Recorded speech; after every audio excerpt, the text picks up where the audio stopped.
정봉주의 정치쇼. 안녕하세요. 미래를 말하는 사나이 마성의 중독성 대체 불가 정봉주의 정치쇼 정봉주입니다. 자, 지금 이 시간 여러분이 가장 많이 찾아본 실시간 검색어 체크해보면서 목요일 아침 시작합니다. 자, 10위 안에 들어와 있는 실시간 검색어죠. 오늘부터 국감, 오늘 날씨. 자, 충청샘물 악취원이 뭔가요? 취수원이라고 밝혀졌고요. 자, 이효리 군사이버사령부 이효리 SNS 동향 사찰했다. 유명인 420명. 저도 들어갔다는데요. 저는 위험한 짓 한 것은 주위에 있는 걸들과 SNS 한 거 걱정되네요. 자, 정봉주가 뽑은 봉도사가 뽑은 오늘 실시간 검색어 이효리 양 SNS 검색. 자, 첫 곡 이효리 씨의 You Go Girl 듣고 넘어가겠습니다. You Go Girl, You Go to the Prison. 정봉주의 정치쇼 1분 순서 들어가겠습니다. 원포인트 뉴스. 자, 매일 이 시간 정봉주의 정치쇼 1부는 오늘의 뉴스 브리핑으로 시작합니다. 작가 써준 거 한번 읽어봤어요. 정상근 미디어오늘 기자 나오셨습니다. 네, 안녕하십니까. 미디어오늘 정상근 기자입니다. 예. 자, 지금 사장님이 누구예요? 저희 이정환 기자가 지금 이정환. 이정환. 네. 이정환 이름을 풀어드릴게요. 이름까지 푸세요. 예. 환 정봉주에게 환 돌아간다. 아, 정봉주에게 돌아간다. 네. 제가 곧 인수할게요. 아, 정말요? 예, 그래서 기자들이 편히 네. 그냥 취재만 할 수 있게. 뭐 저 같은 딸랑이들은 그냥 충성을 다합니다. 아니, 우리 충성 필요 없어요. 보도와 경영은 분리돼야 돼요. 아, 네. 그러면 절대 충성 없고. 좋은 원칙이죠. 다만 칼라만 바꿔줘야죠. 탐사, 취재. 탐사로 악착같이 독사처럼. 네. 자, 민간인 해커 법원 해킹한 사이버사. 이거 재미없는데 조금 아까 우리 얘기한 거 사이버사. 네. 문재인, 홍준표, 이효리, 정봉주 SNS 관리. 왜 정봉주가 빠져 이게? 아, 그렇죠. 네, 정봉주 지금 의원님이 포함돼 있더라고요. 예, 그리고 저는 지난번 뭐더라 국정인가 어디에서 진짜 이건 사찰 이거는 그냥 들여다본 거 아니에요? 이거는 그냥 SNS를 들여다보고 예. 거기 댓글의 성향이라든지 이런 것들을 좀 파악한 문서입니다. 이 친구들이 들여다보기 할 때부터 제가 트윗과 SNS 페이스북을 딱 끊었어요. 아, 정말요? 그래갖고 우리 회사에서만 관리하지. 요때가 2011년하고 2012년 정도 걸쳐서 딱 끊고 감옥 갔잖아요. 아, 끊을 수밖에 없었던 상황이 있었던 건가요? 예. 자, 그런데 왜 사이버요? 어디서 한 거예요 이게? 사이버 사령부. 사이버사령부에서 네. 왜 했을까 이거를? 그러게요. 이게 사이버 사령부 내부에 있는 530단에서 했다는 건데. 530 심리전단. 네. 예. 이거를 보고서를 만들어서 청와대에 올렸답니다. 그러니까 아마 대통령 보고용이 아니었나. 당시 이명박 전 대통령이죠. 예. 네. 근데 이 대상이 총 462건이라고 하는데요. 462건. 이승엽 선수도 있다고요? 네, 야구 선수 이승엽 선수 그리고 또 연예인들 같은 경우에는 뭐 이효리 씨 아까 말씀하셨지만 이효리 씨 그리고 김여진 씨, 김미화 씨, 김재동 씨. 자, 이것이 2011년 12년이면요. 네. 제가 딱 분석을 해드릴게요. 대선을 앞두고 네. 우리 사회 오피니언 리더, 여론의 흐름을 여론의 향배를 좌우할 능력이 있는 사람들이 네. 주로 어떤 생각과 어떠한 행동 패턴을 보이고 있느냐 라고 하면서 아마 이것을 460명 갖고 빅데이터를 만들어서 네. 그걸 분석을 해서 쫙 보고 그러면 또 우리 MB 각하가 이거 인텔렉츄얼 컴플렉스가 있거든요. 네. 지적 컴플렉스가 있는 사람이에요. 빅데이터 좀 무척 좋아합니다. 아, 빅데이터를 주면요. 예, 네. 빅데이터 갖고 이것도 점으로 표시해 줘요. 전체 상하 좌우 딱 도표로 해갖고. 네. 그래서 좌우, 예, 지식인 위 아래 딱 해갖고 이들이 주로 관심을 갖고 있는 분야가 우리 사회 진보 성향의 어느 분야입니다. 그래서 점 표시가 많이 된 거 딱 갖다 좀 우와 이거 좋아하거든요. 예, 그래서 이분들의 흐름을 보고 이번에 대선을 어떻게 대응을 해야 될 것 같습니다. 네. 근데 시기죠. 뭐 그런 식일지도 모르겠어요. 그 뭐냐면은 뭐 아까 말씀하셨던 듯이 뭐 김여진 씨나 뭐 김미아 씨, 김재동 씨 이런 분들은 뭐 SNS를 통해서 좀 소셜 테이너라고 하죠. 그러니까 그렇죠. 뭐 사회적 목소리들을 내시는 분인데 근데 의외의 분들도 많이 계세요. 예. 그러니까 가수 MC몽 씨도 포함이 되어 있고요. 요즘 MC몽 그 네. 노래 가사가 네. 사회적 활동을 하지만 노래 가사가 늘 도전적이잖아요. 아 그런가요? 그러면 그것 때문이었나요? 그리고 10대, 20대들한테 영향을 줄 수 있는 가사. 네. 그다음에 최욱인 이승엽 씨, 야구 선수 이승엽 씨는 왜 이승엽 들어있는지. 씨가 홈런 쳤을 때 네. 진보에서 더 열광하느냐 보수에서 더 열광하느냐 이걸 보는 거죠. 오, 되게 디테일한 그런 것까지 봐야 될 그런 의미가 근데 있나 정작 모르겠네요. 중요한 건 뭔지 아세요? 뭔데요? 군사이버 사령부는 군인들 아니에요. 네. 빨리 전역하고 싶어서 사회적 흐름이 어떻게 가고 있는지 우리 사회 민간인들은 어떻게 살고 있는지 이게 제일 네. 궁금한 거예요. 아 궁금하죠. 예, 네. 빨리 전역하고 싶어서. 군대에 있을 때는 정말 인터넷 한번 들어가 보는 게 예. 네, 소원이었던 걸로 기억나는데 아하. 뭐 어쨌건 이런 분들이 있고 또 뭐 광노현, 우석훈, 조국, 진중권 이런 예. 좀 진보적 지식인들. 진중권 오늘 그 녹화하면서 또 만났는데 얼마나 좋아할까. 아, 지난번에 박근혜 전 대통령 시절에 블랙리스트 네. 없다고 부침을 해 있다가 아 MB 시절 문화인 거기 들어가 82명이 있죠. 나왔는데 세 번째 나왔잖아요. 네. 자기가 넘버 3라고 너무 좋아하고 날라다녀. 아이고 아, 철없는 진중권 사람 교수님이요? 참. 네. 듣고 있나 그렇군요. 진중권. 듣진 않으실 것 같긴 하지만. 네. 네, 잘 안 들어요. 네. 학생들 이제 듣고 얘기해 주겠지. 아 그렇죠. 음. 그리고 아까 말씀하셨듯이 그 낙곰수 멤버 중에 주진우 기자하고 예. 네 정봉주 의원 이게 포함이 돼 있고요.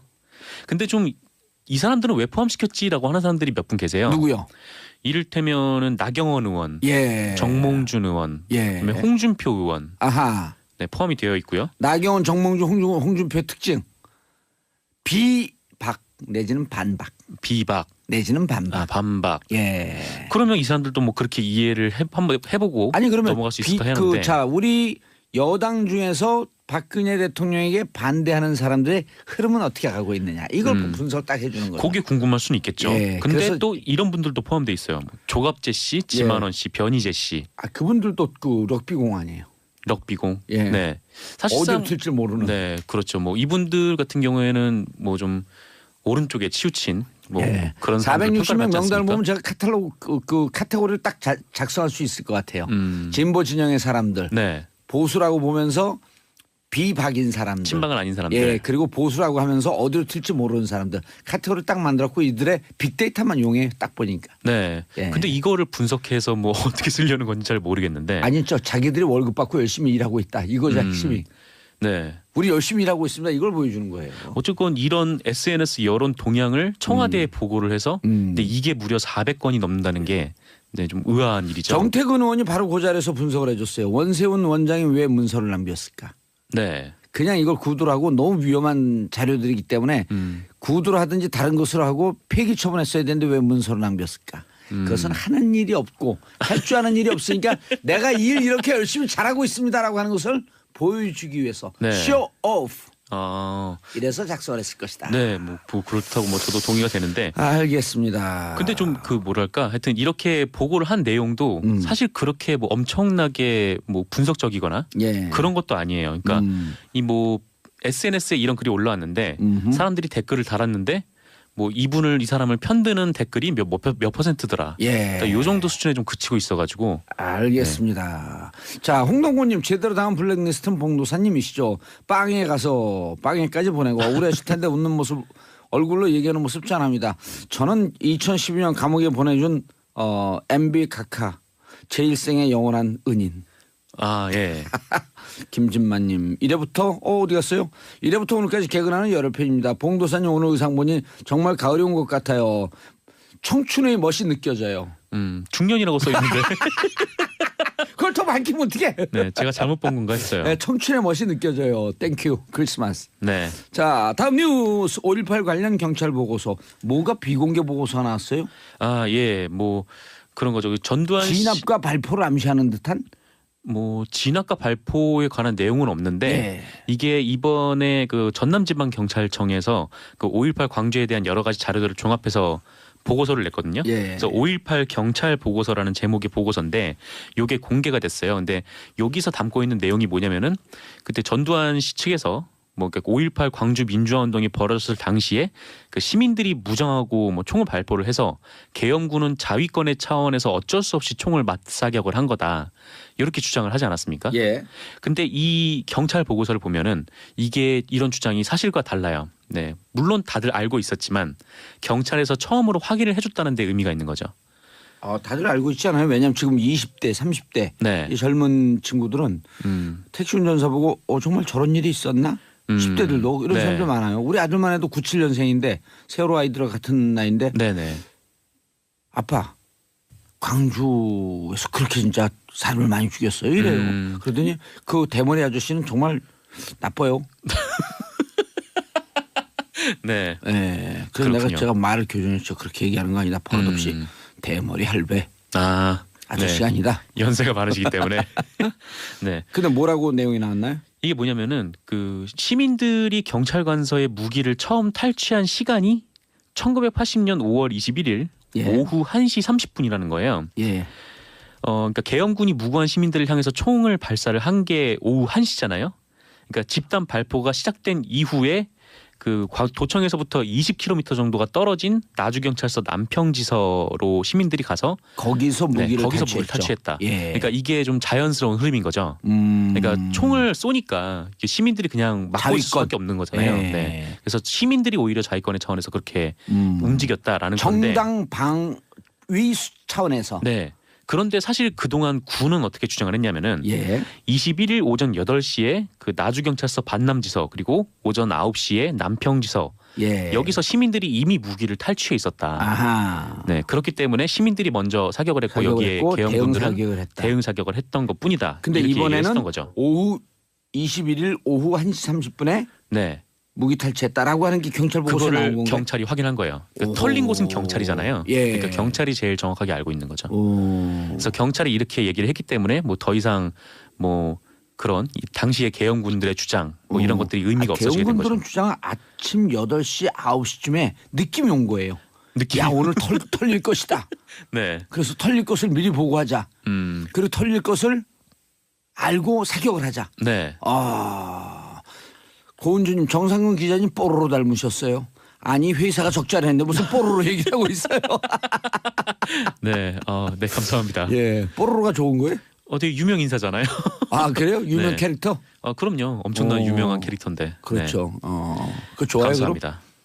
사실 뽀로로를 본 적은 없어서. 유명인 닮았다는 얘기 또 해줄까요 그럼? 어떤 유명인이요? 돼지 김용민 닮았어요. 김효민 PD요? 예. 좋아요? 안 좋아하네 별로? 아니요, 좋습니다. 네. 거긴 좀 이미지가 같이 방송을 하는 게 있기 때문에. 네, 좋아할 수밖에 없어요. 다음 뉴스.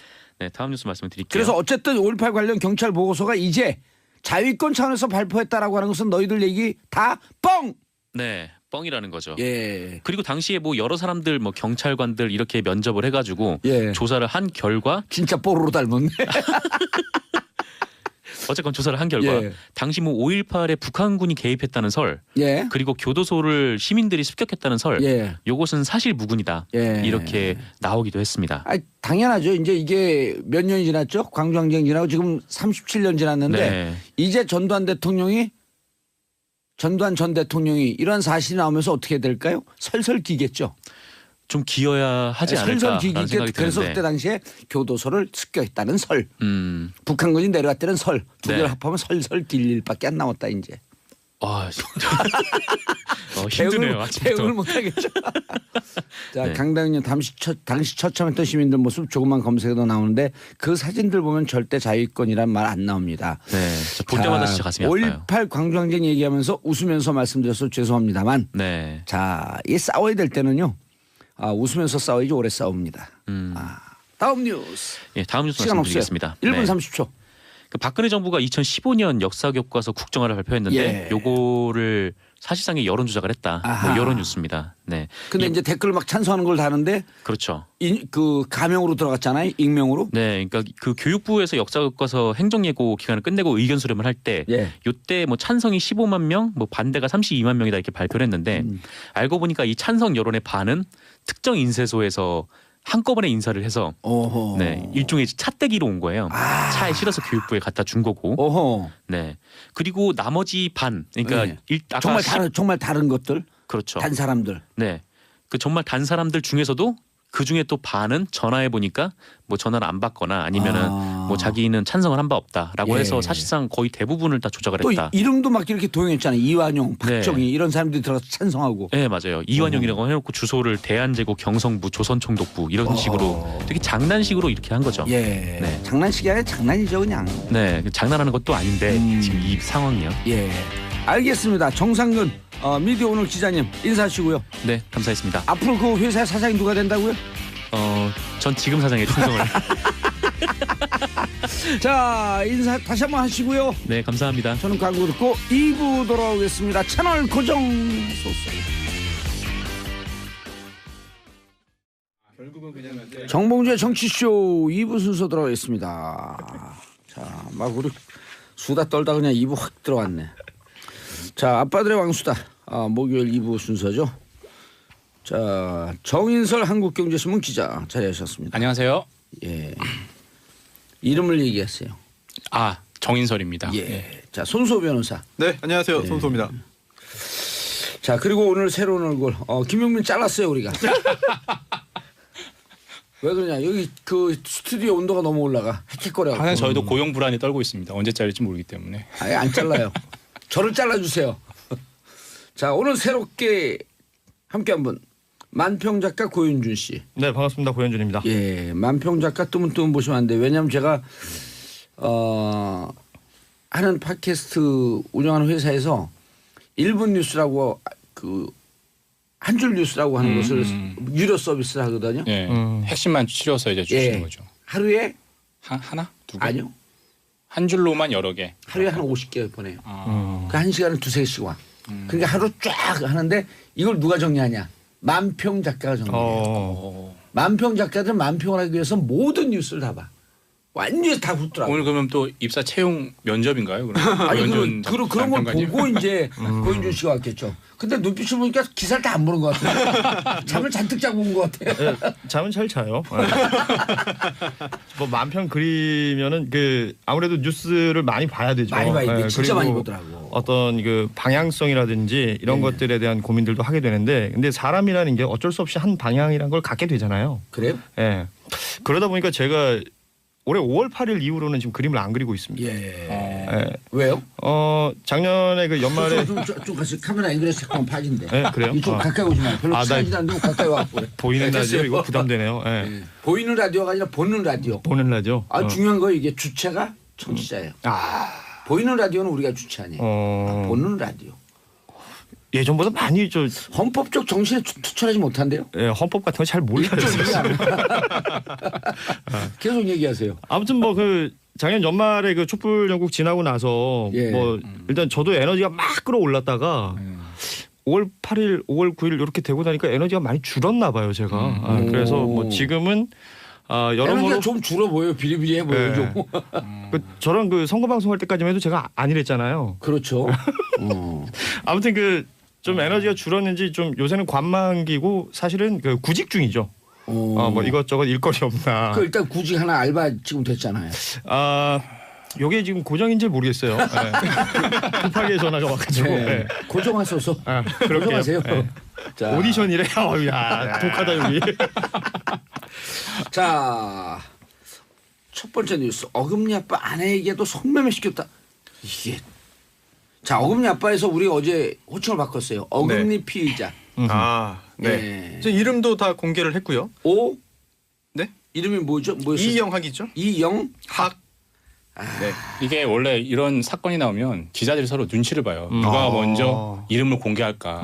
왜냐하면 약간의 리스크를 지는 거잖아요. 나중에 뭐 왜? 명예훼손이나 뭐 내진 소송이 들어올 수가 있으니까. 제일 처음에 공개한 기자가 맞습니다. 오늘은 첫 한 조간이 먼저 공개를 했죠. 얼굴하고 이름을. 그러면서 경찰이 신상 공개를 다 하면서 이제 다 이영학이다라고 지금 이제 퍼뜨려지고 있는 거죠. 이미 물론 인터넷에서 이름이 다 그러면 돌았지만 아니 우리 언론이 이번에 괌에 가서 그 아이 차에 방치했다가 현장에서 판사부. 체포된 변호사 판사 네. 이분들 바로 공개했잖아요. 미국 언론은 현지 그렇죠. 매체에 이미 현지에서. 공개됐어요. 그 머그샷이 공개가 됐으니까요. 바로 공개했잖아요. 네네. 근데 우리도 이 피의자 인권보다도 오히려 여기서 지난번에 변호사들도 그러더라. 경찰을 가려줘야지 왜 그것도 경찰도요. 그 형사부 경찰들은 네. 형사라고 얘기 안 하면 무슨 조폭무리 같아요. 다른 힘이 등치가 이리 좋아갖고. 그리고 또 이제 국정농단 그 피고인들 재판 받으러 갈 때 예. 호송차 타고 내려서 법정 들어가잖아요. 예. 그때 교도관들 또 사실은 다 얼굴 교도관들을 공개돼가지고 좀 가려줘야 불편할 돼요. 것 같아요. 맞아요. 네. 가려주고 그 피의자들은 그냥 오픈하고 어쨌든 그 국회살 일이니까. 그렇습니다. 네. 이게 사실 지금도 이야기 나온 대로 아빠라는 말도 쓰지 말자라는 말이 나올 정도로 당연하죠. 네. 뭐 요즘 어금니 어금니 그것도 빼버리자. 그것도 그런가요? 왜냐 어금니 어금니를 하나 이용해서 났다며. 예. 사기친 거 아니에요. 쉽게 얘기하고 그렇죠. 도와주세요. 모금 그러니까 그 사람 네. 어금니를 뽑아버리자 이런 얘기까지 나오는 거죠. 지금. 쪽한 거예요? 아 잘못했어요. 저는 오늘 면접 아니죠? 오디션 아니죠? 예. 그래서 예. 오늘 이제 공식적으로 경찰이 결정을 했죠. 신상을 공개하기로 했습니다. 법령에 따라서. 예. 그런데 이 신상 공개도 중요한 요소입니다만 어제 발견된 동영상도 굉장히 큰 지금 관심을 갖고 충격이에요? 있습니다. 네, 경악스럽습니다. 왜냐하면요, 오. 이 집을 압수수색했습니다. 그러면서 여러 가지 증거물을 확보했는데요. 휴대전화, 디지털 카메라, 기타 여러 저장 기기, 컴퓨터도 포함됐겠죠. 이걸 다 압수해서 지금 조사를 했어요. 예. 그랬는데 여기서 동영상이 굉장히 많이 나왔다. 또 성관계가 장면이 있었고요. 그런데 그 중에 숨진 아내죠. 현재까지는 투신 자살한 것으로 이제 알려져 있는. 예, 하지만 진상은 좀 더 규명 중에 있는 예. 진상 규명 과정에 있는 그런 아내 최 씨 역시 동영상이 있다. 그리고 그 동영상이 이제 부부 사이에서의 그런 성관계가 아니라 다른 사람과의 성관계를 촬영했다. 이게 그래서 혹시라도 이게 이 영학이 참 충격스럽고 공포스럽고 경악스러운 짐작입니다만 예. 아내마저 성매매에 활용한 거 아니냐라고 하는 참 생각하기 싫은 생각을 할 수밖에 없는 상황인 것 같습니다. 제가 어제 심리학자를 개인적으로 만났는데 방송에서 할 얘기는 아니지만 그냥 해버리는데 심리학자 얘기가 동영상 나왔다라고 하면 딱 얘기 나오자마자 저 양반 성도착증 환자고 네. 관음증 있는 사람입니다. 이 양반이 그러면서 나한테 부탁을 해요. 네. 이런 거 방송에 나갔다가 명예훼손 당하니까 꼭 얘기하세요. 아니 뭐 동영상 나왔다고 하는 순간 이 심리학자들은 바로 규정을 해버리더라고. 지금 예. 뭐 밝혀진 사실만 봐도 철저하게 이중생활을 했다라는 거잖아요. 예. 퇴폐업소 운영하고 퇴폐업소 운영을 했어요? 뭐 그렇게 지금 나오고 마사지 있잖아요. 샵을 예, 운영했다고 그리고 그러잖아요. 뭐 본인은 초호화 생활하면서 뭐 수입차를 3대를 굴렸다고 하잖아요. 본인 명의는 한 대고. 그런데 이제 기초생활수급 대상자였고. 그러면서 복지재단에 후원금을 강요하면서도 본인은 뭐 또 그 아내가 죽은 이후에 이제 영정 사진을 들고 또 후원을 해달라는 그런 메시지를 남기기도 연기한 하고. 거죠. 그리고 뭐 2급 지적장애 또 그 자기적으로 만들 네. 그건 뭐 간단하게 만든다 그러더라고요. 그렇긴 한데 아직까지 확인되진 않았죠. 실제로 지적 장애, 정신 장애가 있는지 뭐 여부가 객관적으로 확인 안 됐습니다만 일단은 판정은 받은 상태죠. 2007년부터 판정 받는 게 네. 변호사님께 잘 아시잖아요. 예, 맞아요. 예. 판정 받는 게 권리의 변동이 있는 거. 네. 한 금치산자, 한정치산자는 권리의 변동이 있기 때문에 그건 철저하게 하는데 네. 2급 지적장애 이런 건 권리의 변동이 없다는 거예요. 그렇죠. 네, 그렇죠. 그리고 그리고 또 뭐 글 쓰고 예를 들고 그러면 이거 그냥 확 준다는 그리고 거예요. 실제로 그 재판하다가 그 2급 예. 그런 지체장애, 정신장애 있는 그런 증인도 신문한 적이 있는데요.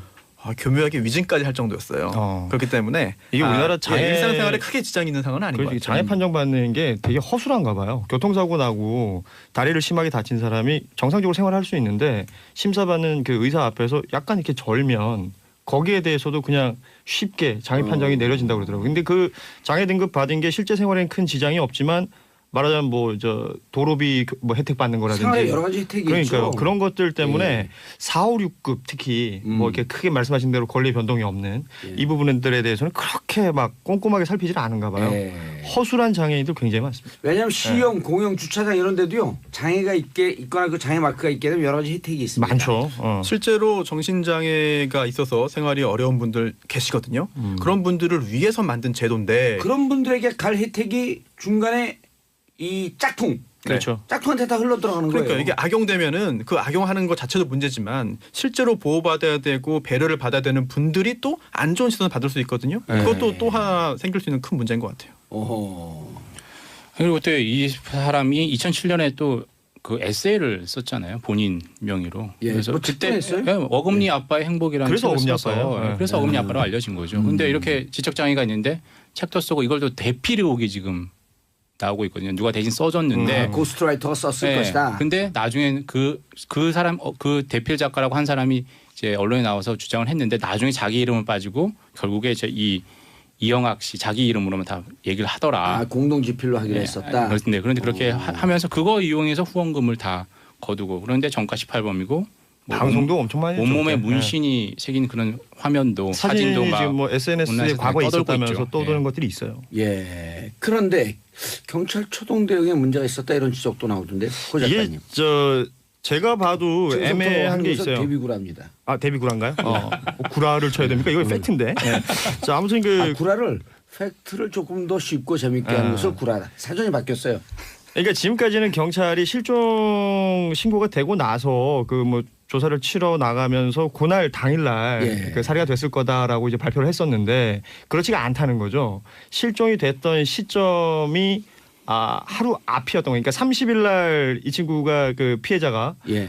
가해자 집으로 이제 놀러 가는 장면이 촬영이 된 게 있죠 CCTV로. 30일 날. 네, 그런데 1일 날 그 이 경찰이 실종 신고 이후에 이제 수사를 하기 시작하거든요. 그러니까 실종 신고가 접수가 된 이후에 약 13시간 가량 피해자가 그 집 안에서 살아 있었을 가능성이 높다. 왜냐하면 지금 뭐 30일 날 일단 그 집에 들어가고 그날 실종 신고가 들어온 건가요? 그렇죠. 그러고 나서 이제 1일 날 가게 된 거니까 이게 왜냐하면 그 지금 이영학의 예. 딸의 진술이 착각으로 인해서 이게 지금 혼돈이 오고 있는 거예요. 이 친구도 뭐 자, 깔끔하게 다시 정리해요. 네. 30일 날 실종 신고가 왔는데 경찰이 집에 들이다 수사를 한 건 1일인 거죠. 날 네. 13시간의 공백이 있었다. 그러니까 이제 그 딸의 얘기를 듣고 그 딸이 이제 뭐 자기가 노래방 갔다 뭐 이런 얘기하면서 그 사이에 이제 살해가 됐을 거다 뭐 얘기를 했었는데 알고 봤더니 이 친구가 이틀 연속 노래방을 갔던 거예요. 30일 날도 가고 1일 날도 외출을 했는데 그 사이를 따져 보면 첫 번째 외출했다가 돌아온 이후에는 아직까지 그 살아 있었다. 수면제를 먹은 상태로 그 누워 있었다라는 게 확인이 되는 거죠. 그 이후에 그 외출 두 번째 외출에서 그게 한 5시간 정도 되는데 그 사이에 지금 아마 살해됐을 거라는 추정을 한다고 하는데 피해자 문제는 딸 부모는 그게 얼마나 지금 옥장에 무너지겠어요. 그러니까 이 문제는 뭐냐면요. 이 친구가 이영학의 집에 갔다가 실종이 됐다는 사실이 확인이 됐잖아요. 그러면은 이영학이라는 사람이 범죄 경력도 있고 예, 전과가 뭐 18범인가 그러니까 그 집부터 수색하는 것이 맞지 않았느냐. 근데 경찰의 말은 더 웃긴 게 예. 너무 그 처음부터 뭐 범죄 사실을 염두에 두고 그렇게 수색하는 것은 뭐 바람직하지 않다라고 생각을 했다는 거예요. 왜요? 모르겠습니다. 일단은 경찰의 발표는 거기까지예요. 그러니까 이 초동 수사에 문제가 있었다라고 지적하는 부분이 바로 이 부분인 거죠. 예. 그러니까 아니 정 기자님 예를 들어 경찰 그 출입하게 되면 경찰은 일단 어째 그 부인이 사고 나서 죽었습니다. 그러면 1차적으로 의심이 남편도 의심하지 맞습니다. 가까운 가족부터 하죠. 사람부터 가족부터 하는 게 당연하죠. 가까운 사실. 사람부터 의심을 하면서 쫙 퍼져나가잖아요. 근데 바로 신고가 들어오는데 그 집을 먼저 수색을 해보고 그때 이제 보니까 먼저 거기에 이제 정확히 위치가 망우 사거리 일대에서 이제 실종 신고가 처음에 들어왔다라고 합니다. 휴대전화가 그 숨진 그 친구의 휴대전화가 마지막으로 꺼진 곳이 망우 사거리였다라고요. 예. 거기만 수색을 하고 그 다음 날에 이제 그 10월 1일인지 2일인지 지금 왔다 갔다 10월 2일로 지금 얘기는 하고 예. 있는 이틀 뒤로 돼 있는데 그 뒤에 이제 피해자 부친의 친구를 이용해서 사다리 차를 이용해서 그 집에 들어갑니다.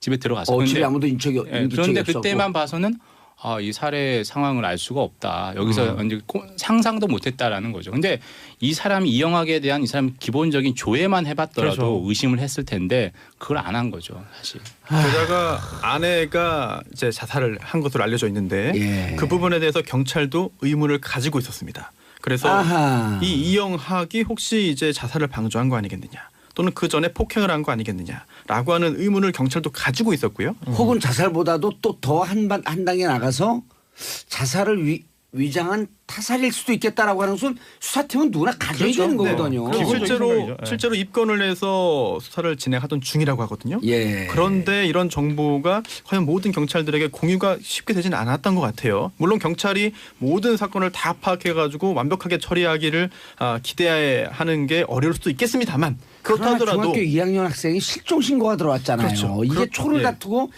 자칫 잘못하게 되면 살해될 위험이 있다라고 하는 절박함으로 이건 들어가줘야 되는 건데. 이게 또 경찰들 이야기 들어보면은요. 이게 여중생이나 뭐 고등학생들 뭐 이제 남자도 마찬가지겠습니다만 학생들이 이제 실종됐다라고 가족들이 신고를 하면 일단 가출의 가능성을 염두에 무게를 더 둔대요. 주죠. 네, 네. 그러다 보니까 바로 이제 적극적으로 나서기 좀 못하는 그런 현실적인 여건이 있다라고 하고 있는데 그렇다더라도 이런 이영학 사건이 씨에 대해 발생하면 안 되는 거죠. 두 가지가 있네요. 의심의 여지가 지금 혐의를 갖고 조사를 하고 있었던 중 또 이영학 씨라고 하는 사람이 그런 조사를 하고 있었다라고 한다면 전과 18범이라고 하는 것은 경찰은 파악하고 있었을 가능성이 높은 거죠.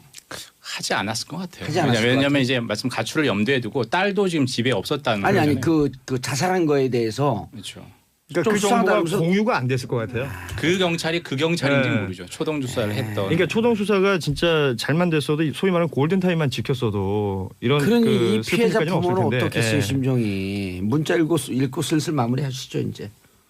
가장 다들 궁금해하는 게 왜 죽였는지는 사실 밝혀진 게 지금 없잖아요. 이제 수사 들어가는 중이죠. 거죠. 이게 이런 뭐 저런 경찰에서는 두 가지 정도의 무게를 두더라고요. 일단 이 이영학이라는 사람이 어떤 성적 그 여러 가지 지금 뭐 많이 밝혀진 게 있죠. 예.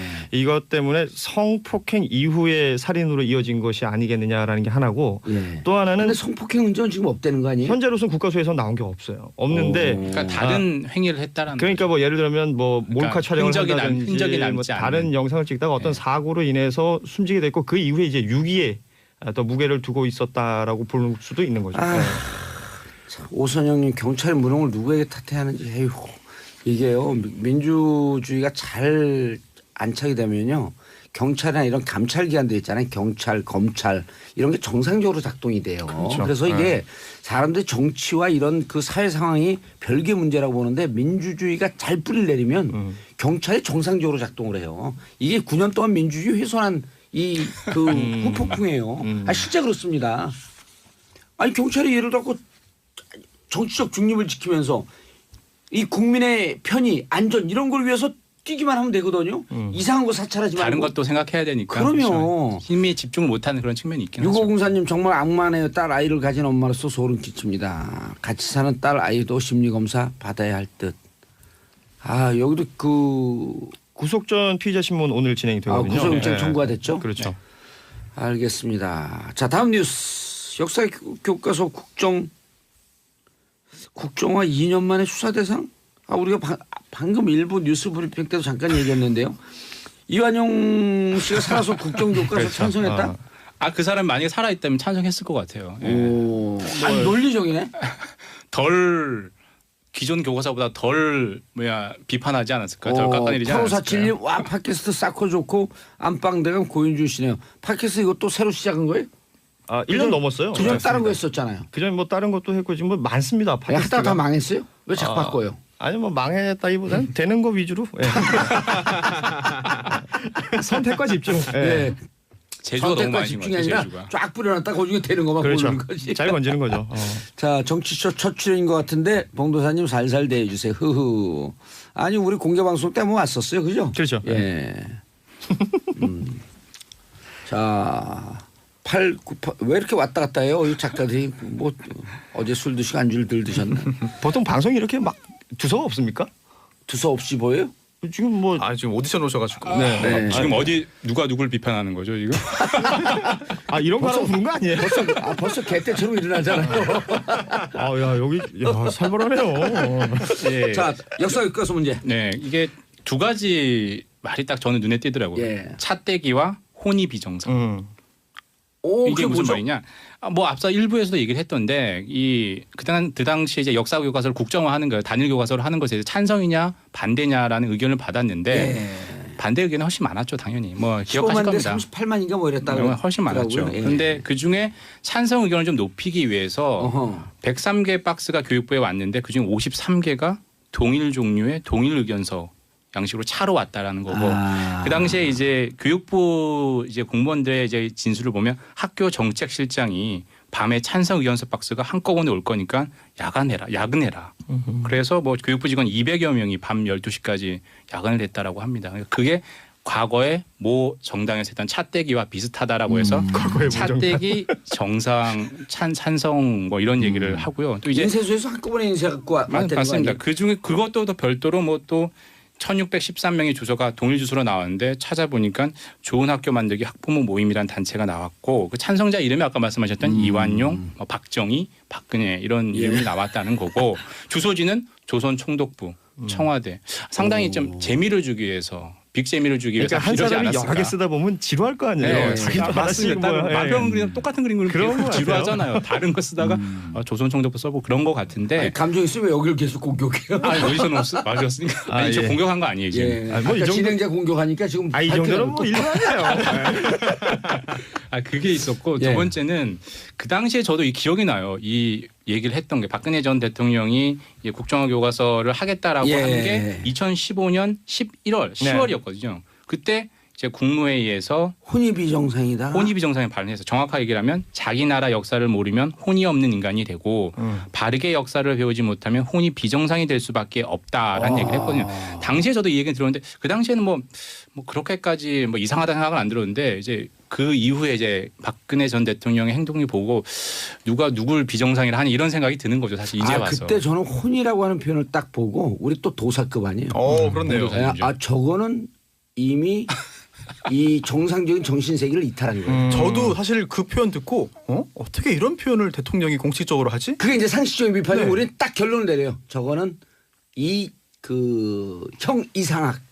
이게 저희 엄마가 쓰는 표현이거든요. 어디 저기 점집 같은 데 갔다 오면 예, 이런 표현을 종종 써요. 너 만화 못 그리는 게 혼이 비정상 아니야? 혼이 맑아야 된다 뭐 이런 얘기를 하는데 이게 그 동네 아줌마들끼리 얘기하면서는 이런 얘기 할 수 있는데 예. 아니, 이게- 동네 아줌마들도 네. 이 정도 가면 맞아요. 많이 간 거예요. 동네 아줌마들께 사가십시오. 예. 그러면 동네 예, 죄송합니다. 동네 됐어요. 아주머니 여러분. 예, 그렇죠. 그 예. 공손하게 해야 돼. 동네 예. 아줌마 하면 아주머니들을 비하하는 바람이. 네. 그냥 예. 저희 엄마로 특정하겠습니다. 불효자식이 되는 건데요, 그럼? 자, 엄마로 특정하시기 전에 중요한 그 과정이 있어요. 네. 광고 듣고 3부 돌아오겠습니다. 채널 고정하소서.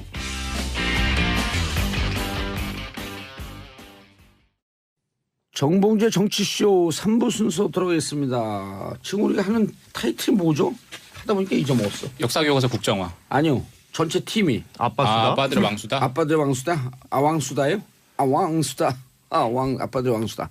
자, 5256님 오늘 나오신 분들 너무 재밌네요. 최고인 듯. 잘 나왔네요, 이분이 월화수를 안 들으신 분이에요. 월요일 날 최반장. 그다음 화요일 날 언니뉴스. 언니 뉴스. 수요일 날 삼변시대. 삼변시대. 삼변시대는 지금 TV에서 가져가려고 그래요. 예, 우리가 인큐베이션이야 여기가. 그 아빠들의 왕수다도 잘 되면 TV로 진출할 수 있습니다. 기대하세요 여러분. 저는 라디오가 좋습니다. 라디오가 좋아요? 아니 여기 있는 걸 그대로 TV에서 찍는 거예요. 우리가 다른 세팅을 하는 게 아니고 그냥 TV에 나가는 거예요 막. 그 손소 변호사님 눈이 그윽해지네. 네? 이거 TV에 또 나가나? 아니 뭐 너무 많아서 손 변호사님은 아니 메인으로 나가는 거지 이렇게 나오면 이제. 자 역사 교과서 국정화 왜 문제죠? 일단 찬성 반대 그 여론 조작을 했다는 거고요. 그래서 조작. 일단 그 이제 수사를 의뢰를 한 거고.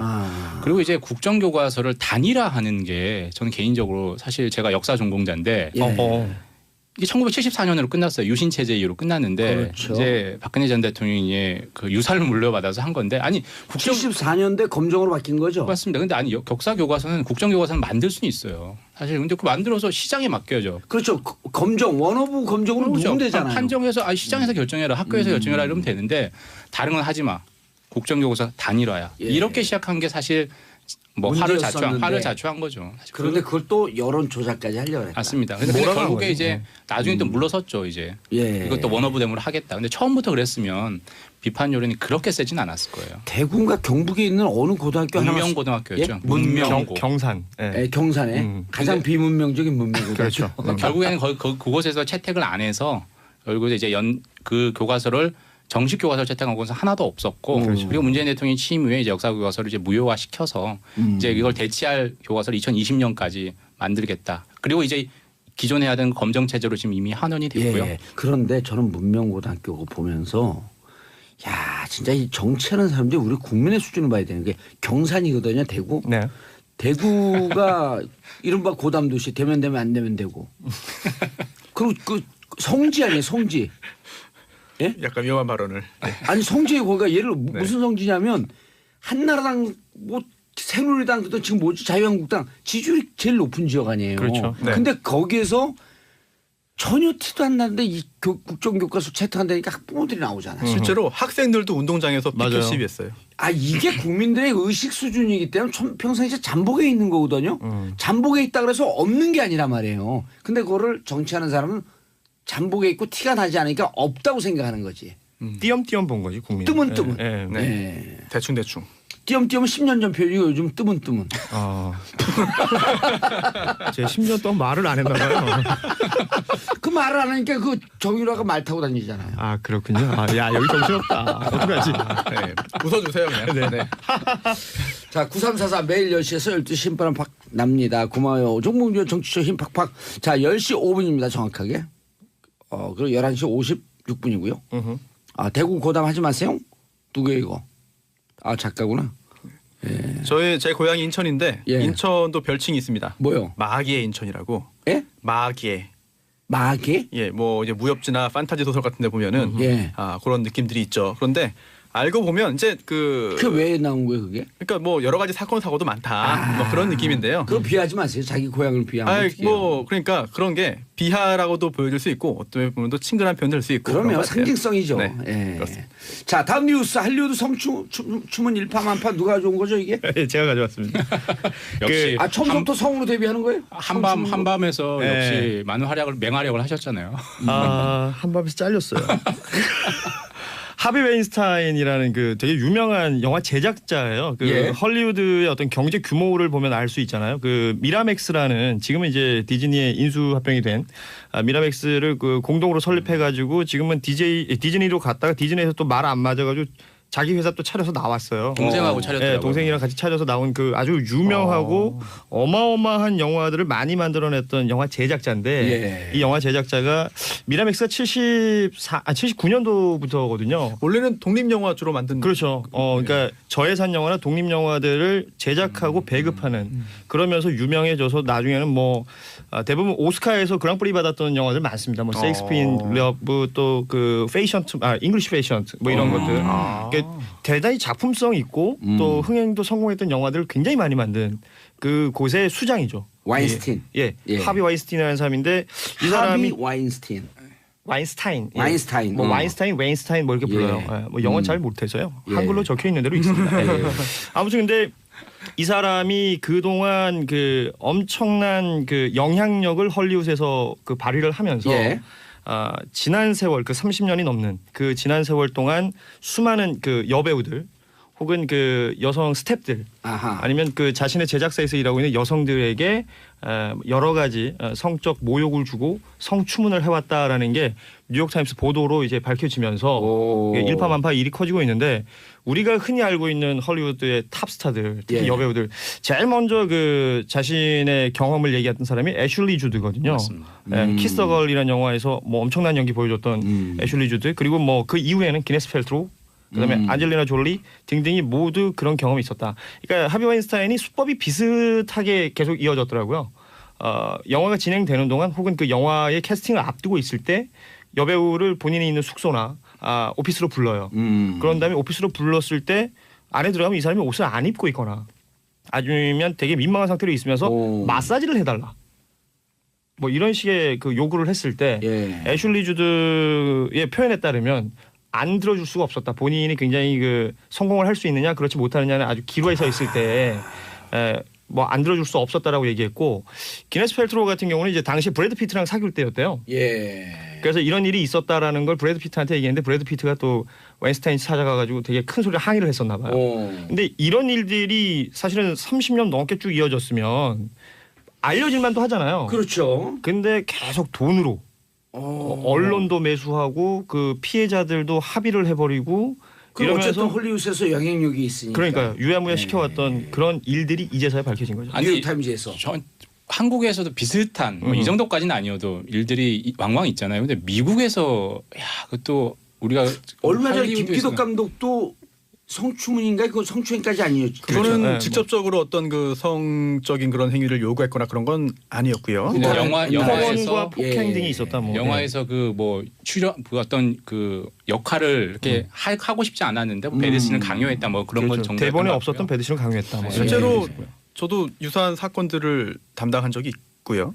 예. 우리나라에서도 이게 있습니다. 아 사건도 해요? 방송만 하는 게 아니고? 네? 방송 사건도 해요? 사건이 95%죠. 아니, 방송하면 사건이 그냥 네. 엄청 붙는다는 아니 사무실에 한번 갔더니요 집에는 안 가요.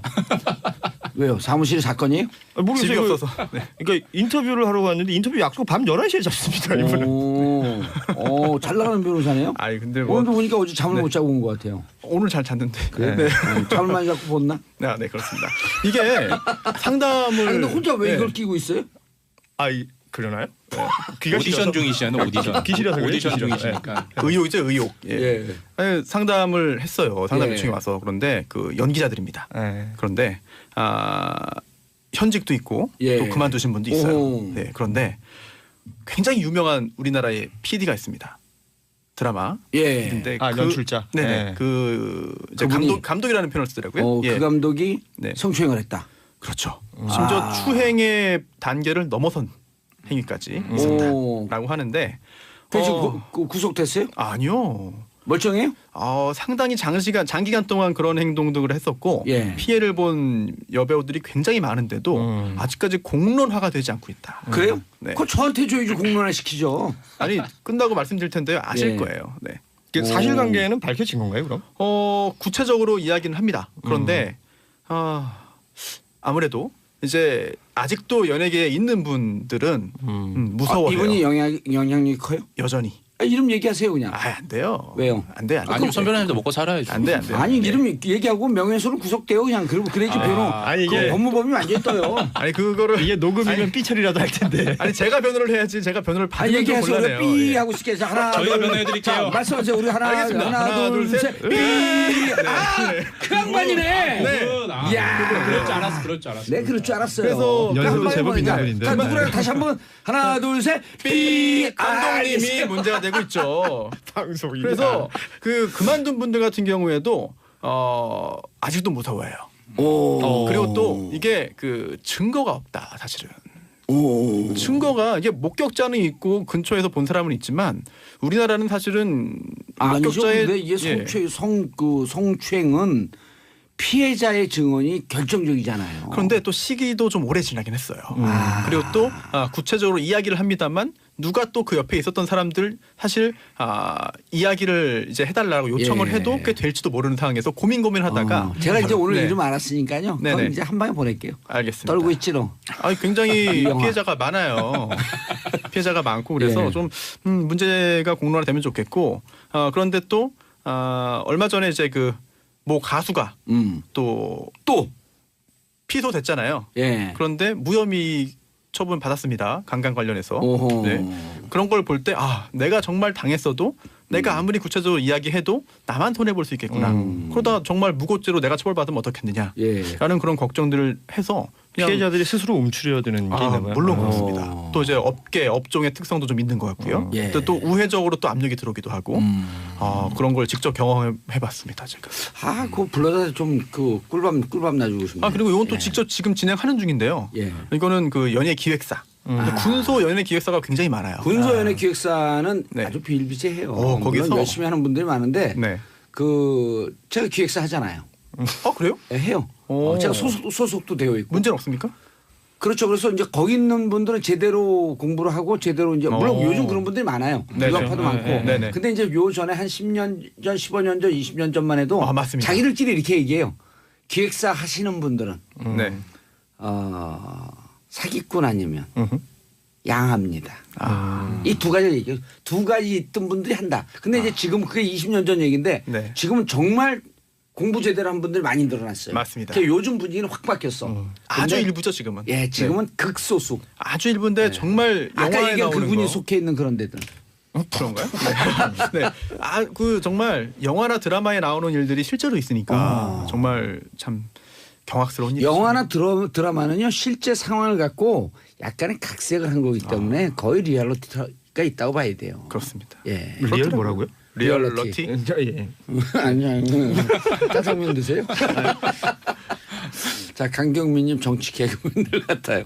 자, 다음 뉴스 타우크렌 사고인데 그래서 미국에서 이 사건이 지금 뉴욕타임즈에서 보도가 되면서 일파만파. 일파만파고 사실은 이게 이 사람이 되게 유명한 민주당 지지자예요. 그래서 뭐 오바마 전 대통령이나 힐러리 그 전 국무장관 등을 계속해서 이제 후원하고 후원금도 많이 내고 했던 부분인데 이제 뭐 보수 정당 공화당에서는 이제 그걸 가지고 또 정치적으로 공략도 하고 있고 이런 뉴스들이 계속해서 쏟아져 나오고 있더라고요. 이런 분들의 특징이 표리부동한 행동들을 많이 해요. 왜냐하면 대의 명분을 갖고 자기의 비리를 페미니즘 영화를 굉장히 많이 만들잖아요. 자기의 비리를 계속 숨기기 위한 그런 트리키한 삶을 사는 거죠. 이영학 씨도 똑같은 거 아니에요? 이중생활이죠, 뭐 이거. 그럼요. 그리고 이게 이 영화 뉴스가 연예 뉴스로 그치는 게 아니라 정치 쇼와도 연결이 됩니다. 그러니까 이 미국에서요.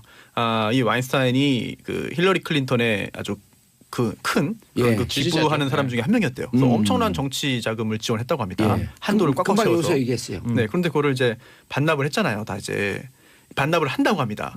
이제 기부단 자선단체에 기부하겠다. 그 액수를 전체를 하고 있는데 힐러리가 네네 그렇게 언론에 발표했거든요. 왜냐면 이 사람한테 받은 돈 나 싫다. 네. 이런 뜻이네요. 네. 우리나라도 그런 좀 후속 조치가 좀 있었으면 좋겠어요. 우리나라도 정치자금 기부라든지 기타 여러 가지 관련해서 정치인들이 여러 경제인이든 뭐 기업가든 관련성이 있잖아요. 뭐 합법적으로. 그런데 나중에 혹시 이런 문제가 생기면은 그에 대해서는 나도 뭐 소극적인 책임을 지겠다라든지 이런 게 있으면 아니 우리나라도 그래요. 그런 사람들 많아요. 불법 정치자금 받았다가 검찰 수사 들어오면 다시 돌려줘요. 그거는 살자고 하는 거잖아요. 그러고도 구속돼요. 그렇죠. 뺏기는 거 아니에요? 예? 뺏기는 거 아니에요? 그 정도면? 그래서 제가 면항서 그랬어요. 아니 어차피 구속됐고 왜 돌려줬냐. 그냥 멍치지. 네. 그거 돌려줘도 나중에 다 추징 몰수되고. 아니 돌려줘도 똑같아요. 예를 들어 도둑질한 물건을 도둑질 해놓고 보니까 미안하네. 그걸 다시 돌려주면 도둑질이 아닌가요? 참작만 되겠죠. 돌려줬다는 걸 참작해주는 거 진짜. 3년 살 거를 2년 6개월. 6개월 깎여요. 큰 거 아닌가요? 2년 6개월은요. 그래도 뭐 살아본 분이 한 번밖에 안 6개월은요. 이 무기수들 양치하는 시간이에요. 자, 다음 뉴스. 근데 그거 왜 계속 끼고 있어요? 진짜 신경 쓰이네. 그래요? 그거 빼세요. 저는 글쎄요 라디오 하면서 이걸 안 써본 적이 없어요. 정방송인들은 다 끼고 본인 노래 들은 것처럼 노래 부를 때 항상 가수들이 끼고 하는 것처럼 듣는다고 하더라고요. 아니, 피디님이 지금 말이 들려요? 우리가 하는 얘기가? 잘 들려요. 잘 들리겠죠 더. 방송국 거니까 왜 듣고 괜찮아요. 있어요? 이게 뭔가 이제 문제가 있거나 아니면 밖에서 어떤 콜을 주거나 이러면 이게 체크하기가 좋잖아요. 아니 밖에서 이게 지금 댓글로 들어오는데. 네, 뭐 댓글도 보고 나중에는 이제 토크백이라고 해서 누르면 말도 들립니다. 전문가 느낌이 확 납니다. 전문가 같아요 진짜. 예, 라디오 방송을 한 7년을 진행했었죠 제가. 그러셨구나. 네.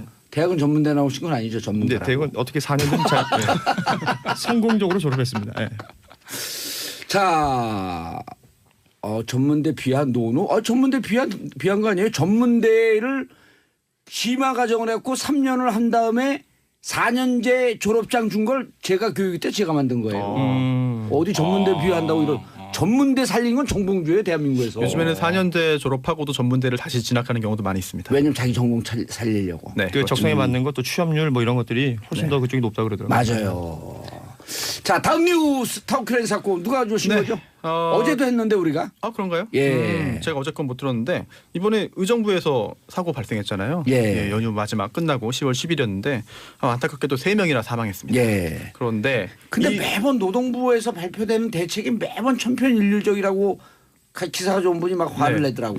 이번에는 좀 더 구체적인 조치가 필요할 것 같은데요. 왜냐하면 아직까지 사고 원인이 밝혀지진 않았어요. 하지만 짐작되는 부분이 있습니다. 뭐냐면 이 크레인이 만들어진 지 27년 됐다고 합니다. 이게 그때 어젠가 그제 지적할 때도 이 크레인이 다 하청이라는 거예요. 그렇죠. 그냥 비용 낮추려고 이 장비도 허술하고 점검도 안 되고. 그렇죠. 이게 크레인이 보통 10년에서 15년을 사용한대요. 그런데 27년이라고 한다면 이게 아무리 정비를 잘했다고 하더라도 노후됐을 가능성이 있다라고 하는 것이고요. 그래서 경찰이 이 크레인의 검사 서류, 작업일지를 지금 확보해서 검토하고 있다고 합니다.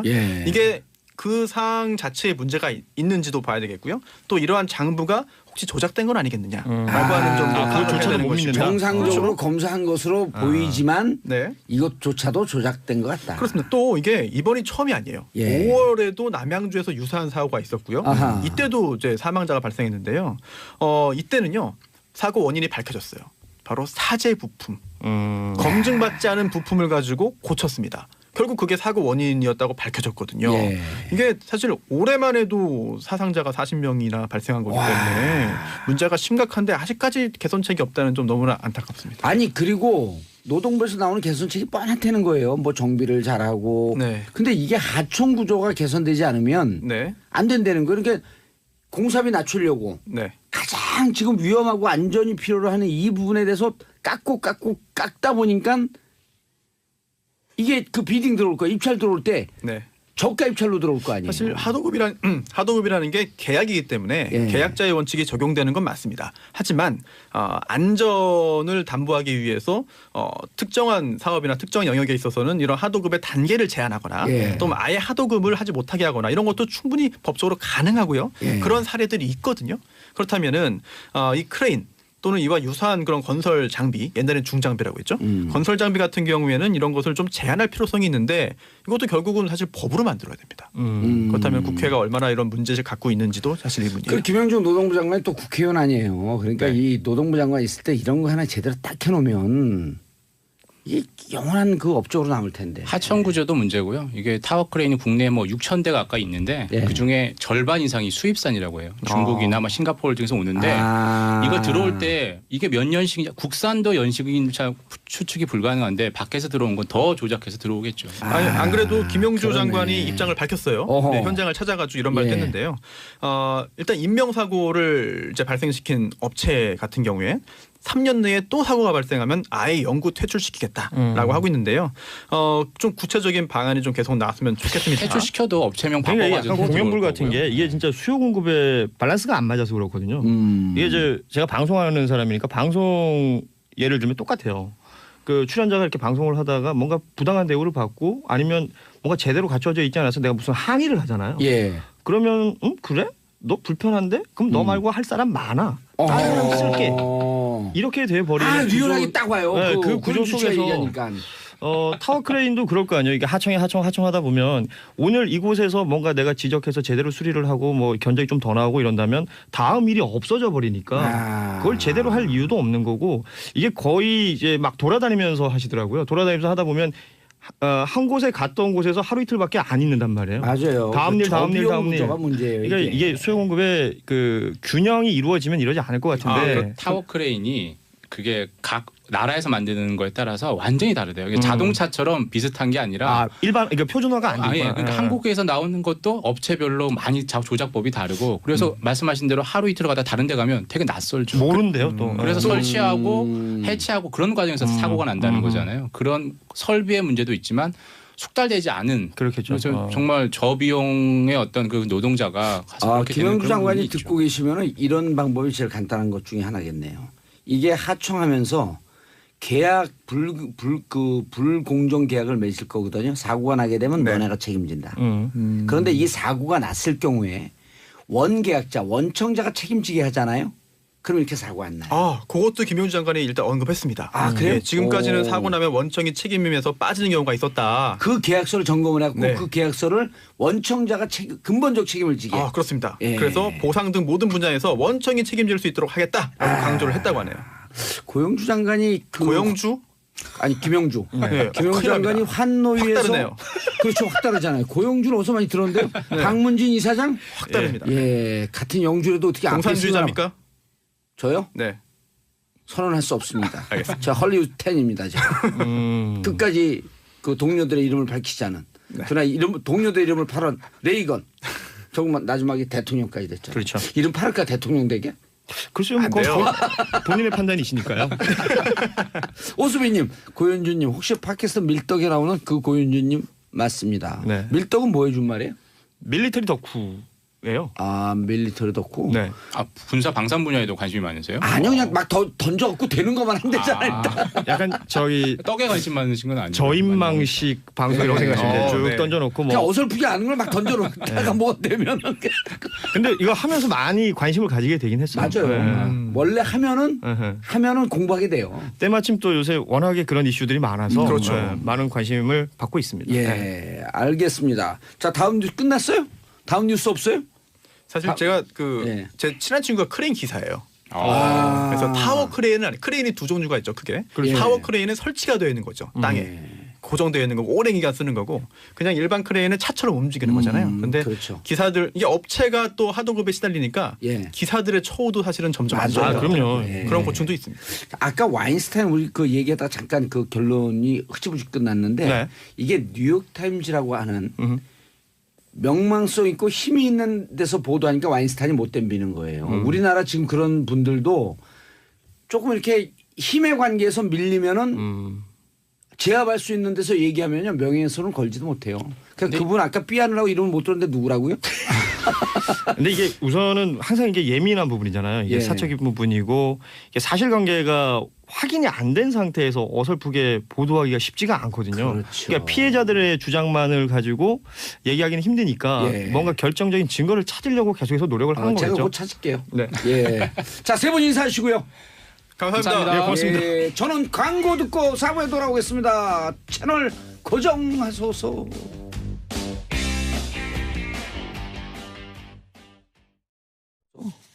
정봉주의 정치쇼 4부 순서 들어가겠습니다. 잘잘법, 잘 먹고 잘 사는 법. 잘 먹고 잘 사는 법을 발음을 잘해야 돼요. 잘 먹고 잘 싸는 법. 아, 왜냐하면 요즘 그 변비나 이런 것도 배변 문제도 심각하잖아요. 그 제목을 더 관심 가지실 분들도 많을 거야. 아, 훨씬 많아요. 그럼 이거 잘 먹고 잘 사는 법이 아니라 잘 먹고 잘 싸는 법으로 바뀌어야 되는 거 아니에요 이게? 이거 좀 보세요. 아니 저희 집이 약국을 했던 집안이라 그러잖아요 제가.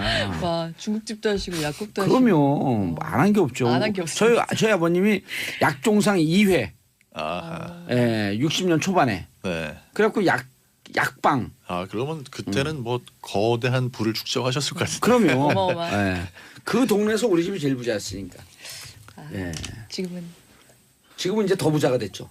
아이고 이유리 같아요. 자, 오늘 무슨 주제 가져오셨죠? 아, 소개도 안 하고 막 들어가네. 네. 음식의 이면을 탐구하는 약사 정재훈. 네 안녕하세요. 음식 칼럼니스트죠? 네 푸드라이터라고. 푸드라이터. 네. 아, 푸드라이터 좋아요. 네. FW. FW 원래 포워딩이거든요. 최전방 네, 그렇네요. 공격수. 네. 어. 이메일에도 많이 쓰고. 음식을 지키는 최전방 공격수 이게 더 좋다. 아 그 멋있는데. 푸드 네. 파이터랑 약간 라인 맞추신 거 아니에요? 예. 아니에요? 저 그렇게 제가 생각해보면. 먹는 걸 보면 사람들이 푸드라이터보다는 파이터에 파이터 가깝다고 같고. 생각하시는 분들도 아니 계세요. 근데 제 친구 중에서 우리나라 최고의 음식 컨설턴트가 있어요. 우리 대기업 아실 것 같은데.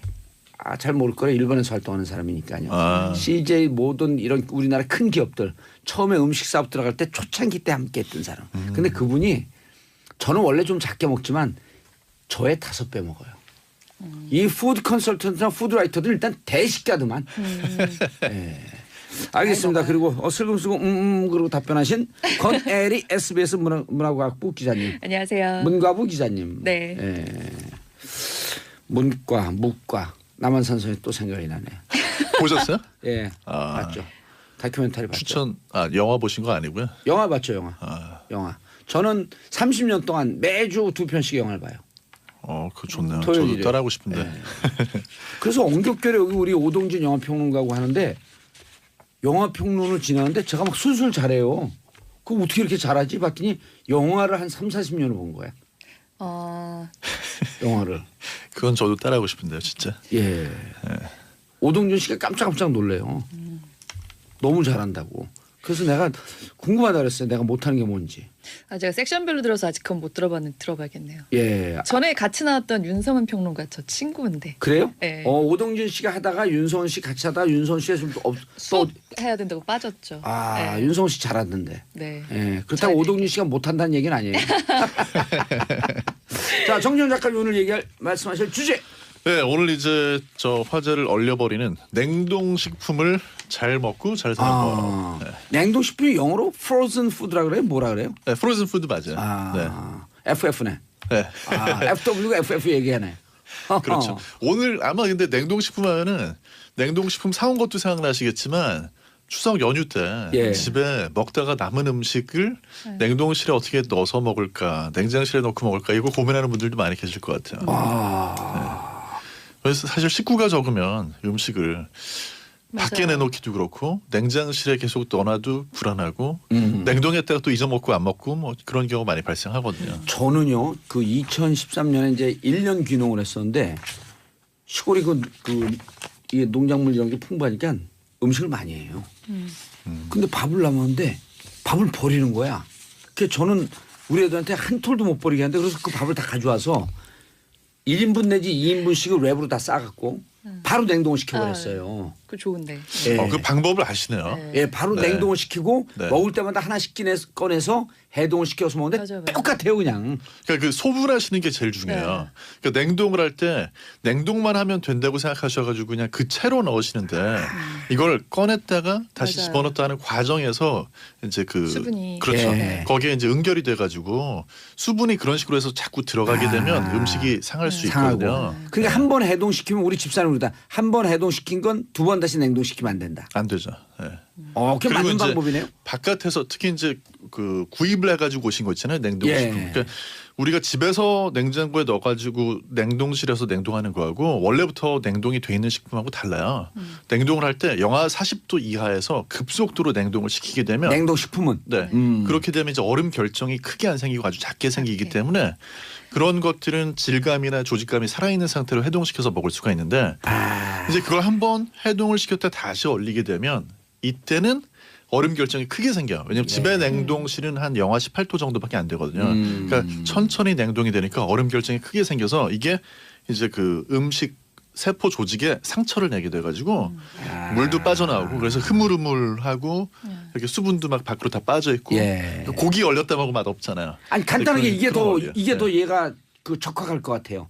아이스크림을 맞아요, 얼렸다가 맞아요. 녹였다가 다시 얼리면 맛이 완전 다르잖아요. 전문 용어 정말 더럽게 맛없거든요. 맞아요. 네. 네. 그런데 편견이 많이 있어요. 유독 우리나라만 냉동식품에 대한 그리고 파는 것 자기가 집에서 관리하는 건 아마 이걸 듣고 계신 주부님들은 소분시켜갖고 냉동시킨 거 웬만하면 다 알 텐데. 네. 그렇죠. 네. 우리 요새는 육개장 굉장히 널리 퍼졌더라고요. 육개장 같은 네. 경우도 그 요즘 이게 그 뭐죠? 지퍼백. 지퍼백이 좋잖아요. 네. 그거 두 개 놓아갖고 딱 얼려버리거든. 1인분씩 해갖고. 살림을 해보셨구나. 제가 지난번에 음식 잘한다 그랬잖아요. 예. 네. 저보다 잘하실 것 같아요. 그렇게 하는 게 맞는 방법이죠. 네. 그게 제일 좋은 방법. 그럼 먹을 때 딱 하나 꺼내서 먹고. 그렇죠. 근데 이제 문제는 아까 말했던 편견. 냉동식품은 해롭다? 것이다. 네. 해로울 것이다? 네. 그리고 냉동실에 뭐든지 넣어놓고 안 드세요. 이사 갈 때 이렇게 맞아요. 보면 이사 가면서 3년 다른 지나고. 집에서 막 3년 지난 고춧가루 이런 거 놓고 가시고 그렇잖아요. 네. 제일 궁금한 게 있어요. 왜 고춧가루는 냉장실이 아니라 냉동실에 넣죠? 그러니까 이제 고춧가루를 냉장실에 넣으셔도 되고 냉동실에 넣으셔도 되고 바깥에 서늘한 건조하고 서늘한 곳에 놓으셔도 되는데 보관 기간만 놓고 따지면 냉동실에 계속 넣어두는 게 제일 좋긴 한데요. 예. 문제는 뭐냐면 고춧가루도 소분해서 넣지 않으시면 그걸 넣었다 뺐다 넣었다 뺐다 하는 과정에서 거기 습기가 들어가기 때문에 이게 이제 신선도를 저하를 시킬 수가 있고 또 하나 궁금한 게 네. 고춧가루는 잘 안 얼어요. 왜 그러죠? 원래 수분이 없는 거는 말린 네, 거니까 잘 말려. 얼지 않죠. 네. 그렇죠. 언다는 게 수분이 오는 거구나. 네. 네. 아주 안 얼진 않는 게 수분이 좀 있는 경우에 막 뭉치잖아요. 예. 그 가운데서. 네. 근데 이제 수분을 충분히 건조를 시켜놨기 때문에 말씀하신 대로 잘 저는 안 얼죠. 좋은 고춧가루 쓰니까요. 자, 그래서 냉동 파는 식품 그 얘기를 해주세요. 그러니까 사실 오늘 좀 이 얘기를 좀 선정하신 이유가 예. 우리나라가 좀 냉동식품에 대해서 특히 좀 주부들도 약간 냉동식품 많이 먹으면 안 돼. 냉동실이 많이 차 있으면 조금 미안하다? 그런 생각들 하시는 분들 여전히 많이 계세요. 어머님들 같은 경우. 냉동식품은 괜히 뭐 영양도 안 좋고 좀 예. 해롭다 이런 편견들이 있거든요. 네네. 그래서 사실 실제로 우리나라가 냉동식품이 진짜 그 인구 규모에 비해서 안 팔리는 편이에요. 저희가 이제 일본이 우리나라 인구의 한 2.5배 정도 되잖아요. 우리나라 인구가 한 5천만 정도인데 일본이 한 1억 2천 정도 되죠. 한 1.5배 정도 되는데 냉동식품은 그쪽 시장이 한 10배 커요. 그리고 사실 미국 사람들은 워낙 냉동식품 많이 먹고 예, 인구차로 본다고 하더라도 훨씬 그게 크고요. 그래서 우리나라가 이거는 기업들 얘기긴 한데 OECD 국가들 중에서 가장 냉동식품 안 팔린다. 이런 얘기들도 좀 하고 그러거든요. 근데 이런 문화적 차이는 아닐까요? 일본이 우리보다 훨씬 일찍 혼밥 혼술 문화가 발달되어 있기 때문에 이제 우리가 그걸 쫓아가는 과정이고 그런 면도 좀 있을 것 같아요. 네. 근데 일단 기본적으로 냉동식품을 먹으면 좀 안 됐다? 그리고 집에 엄마가 있으면 냉동식품을 꼭 해야 되냐? 이런 생각들을 많이 하시는데 괜히 애들한테 냉동식품 주면은 괜히 엄마로서 자괴감이 있고 내가 이러려고 엄마가 됐는지 하는 자괴감이 들고. 네네. 안 돼봐서지 모르겠지만 그런데 그게 좀 꼭 그렇게까지 생각하실 정도의 식품은 정말 아니라는 거를 너무 이렇게 바쁘시고 그런데 그리고 또 그러니까 당장 먹을 수 없는 건데 냉동실에 넣어야 되는 거를 냉장실에 넣으면서 죄책감을 느끼시지는 않는 게 오히려 영양학적으로나 뭐로나 낫다. 그런 오히려 또 상할 수가 있기 때문에. 네네 그렇죠. 네. 아니 파는 것도 그러니까 파는 것도 그러니까 옛날에는 실제로 조금 약간 질이 떨어지는 특히 80년대 같은데 그런 냉동식품들이 좀 많이 있었다고 해요. 그렇기도 하고요. 근데 회사에서 아까 40도 영하 40도의 급속 냉동이라고 하는 말에 저는 확 신뢰가 가네. 네. 그러니까 영하 40도 이하에서 급속 냉동하게 되면 이게 이제 그 음식의 조직감이 그대로 유지가 돼서 해동만 잘 시켜서 먹으면 좋은데 예전에 80년대에는 그렇게 좀 질이 떨어지는 거를 만들어 가지고 안 팔리면은요 또 그거를 직원들 통해 가지고 약간 이렇게 친척들한테 강매도 좀 하고 그런 기억도 좀 납니다. 왜냐하면 냉동식품이 워낙 안 팔리니까. 그럼 어찌 보면 조금 더 긍정적으로 보면 냉동식품 사업하는 분들이 좀 음식 문화에서 좀 선진적으로 사업을 시작한 거네요. 그럼? 냉동식품 자체는 워낙 몇십 년 전부터 그러니까 선진국들을 위해서 먼저 했었는데 우리나라에서 특히 조금 약간 질이 떨어지는 식품이다라는 편견이 좀 있었던 거죠. 그러니까 그렇지 않다, 더 근데. 커질 수 있는 상황인데 덜 커진 것도 좀 있긴 하죠. 요새 좀 급속도로 성장하고 있다고 하죠. 요즘 급속도로 성장하는 게 모 기업에서 파는 그 냉동만두. 한 진짜 몇 년 전 편견을 갖고 먹어봤거든요. 저희 어머니가 해준 것보다 맛있어요. 너무 맛있더라고. 요새 냉동만두 진짜 맛있어졌죠. 그리고 전병도 진짜 맛있어졌어요. 전병은 모르겠는데 청와대 정무수석하는 전병헌은 알거든요. 이게 약간 말씀하신 게 맞아요. 그 혼밥 혼술이 늘어나면서 대기업들이 그 간편 가정식이라고 하는 그러니까 반조리된 식품들, 냉동식품들 그 투자랑 개발에 엄청나게 뛰어들었거든요. 몇 년 전부터. 그러면서 좀 질적으로도 약간 맛이나 뭐나 급속도로 약간 비약적으로 조금 나아지는 측면도 있습니다. 아니 이게 진짜 혼밥 혼술 저기 무척 넣는 게 제가 김치 사업을 하잖아요. 근데 이게 통으로 이제 3kg, 5kg, 10kg 이렇게 파는데 그 점점 좀 매출이 줄어요. 걔 봤더니 다른 업체를 봤더니 1인 먹을 수 있는 것을 10개를 묶어갖고 한 패키지 이런 게 많이 팔린다는 거예요 요즘은. 혼밥 혼술 먹는 사람들 때문에. 그러니까 이게 냉동식품이 또 하나 이미지가 그 혼밥 혼술하고 관련해 가지고 혼밥도 그렇고 혼술도 그렇고 좀 건강하지 않다고 생각하는 분들이 많잖아요. 맞아요. 냉동식품이 해외에서도 이제 TV 다이너라고 그러죠. 그래가지고 냉동식품 하나 꺼내가지고 전자 레인지에 돌려서 그거 소파에서. 먹으면서 소파에서 앉아서 텔레비전 보면서 근데 그런 식의 냉동식품이 좀 고지방의 고칼로리인 경우가 많아가지고 그래서 그런 것 때문에 좀 건강에 좀 안 좋다는 이미지가 있는 것도 사실이에요. 냉동 음식을 맛있게 먹을 수 있는 팁 같은 게 있을까?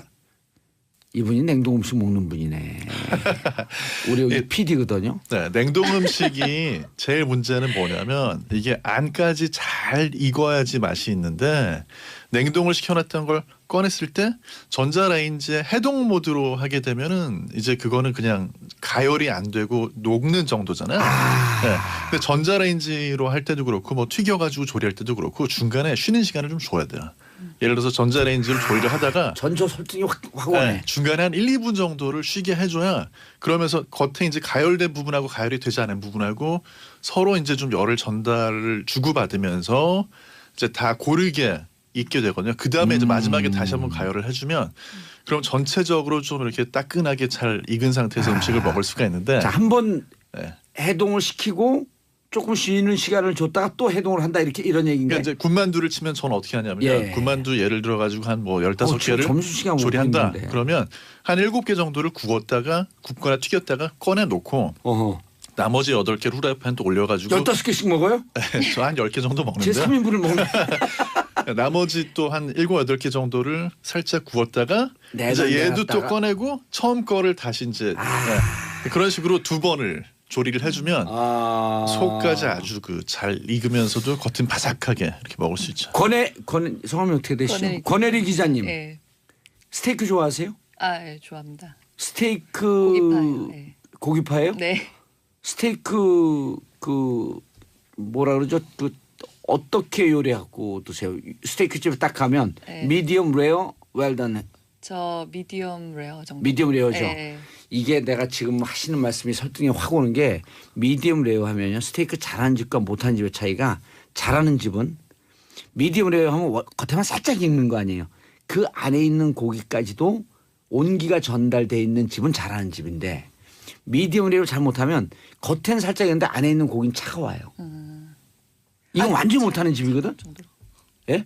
차가울 정도로 못하는 집도. 아니 이게 실제로 10집 중에 6, 7개쯤 안에 있는 고기가 찬기가 남아 있어요. 근데 지금 말씀드린 게 설득력 하고 오는 게 네. 어떻게 조리하는지 스테이크는 모르겠지만 잘하는 집 가면은 두꺼운데 안에까지도 온기가 전달이 돼 있다고. 익진 않았는데. 그러니까 이제 스테이크도 그렇게 조리할 때는 두께에 따라 가지고 미리 이걸 얼마나 상온에서 해동을 잘 시켜놨느냐 하는 문제가 하나가 있고요. 그 다음에 예. 이제 고기를 굽고 나가지고 바로 먹는 게 아니고 레스팅이라는 과정을 거치거든요. 한 5분 정도를 레스팅 상태에서 이제 열이 안까지 전달되게 놔뒀다가 그 다음에 이제 와서 썰어서 먹는 거예요.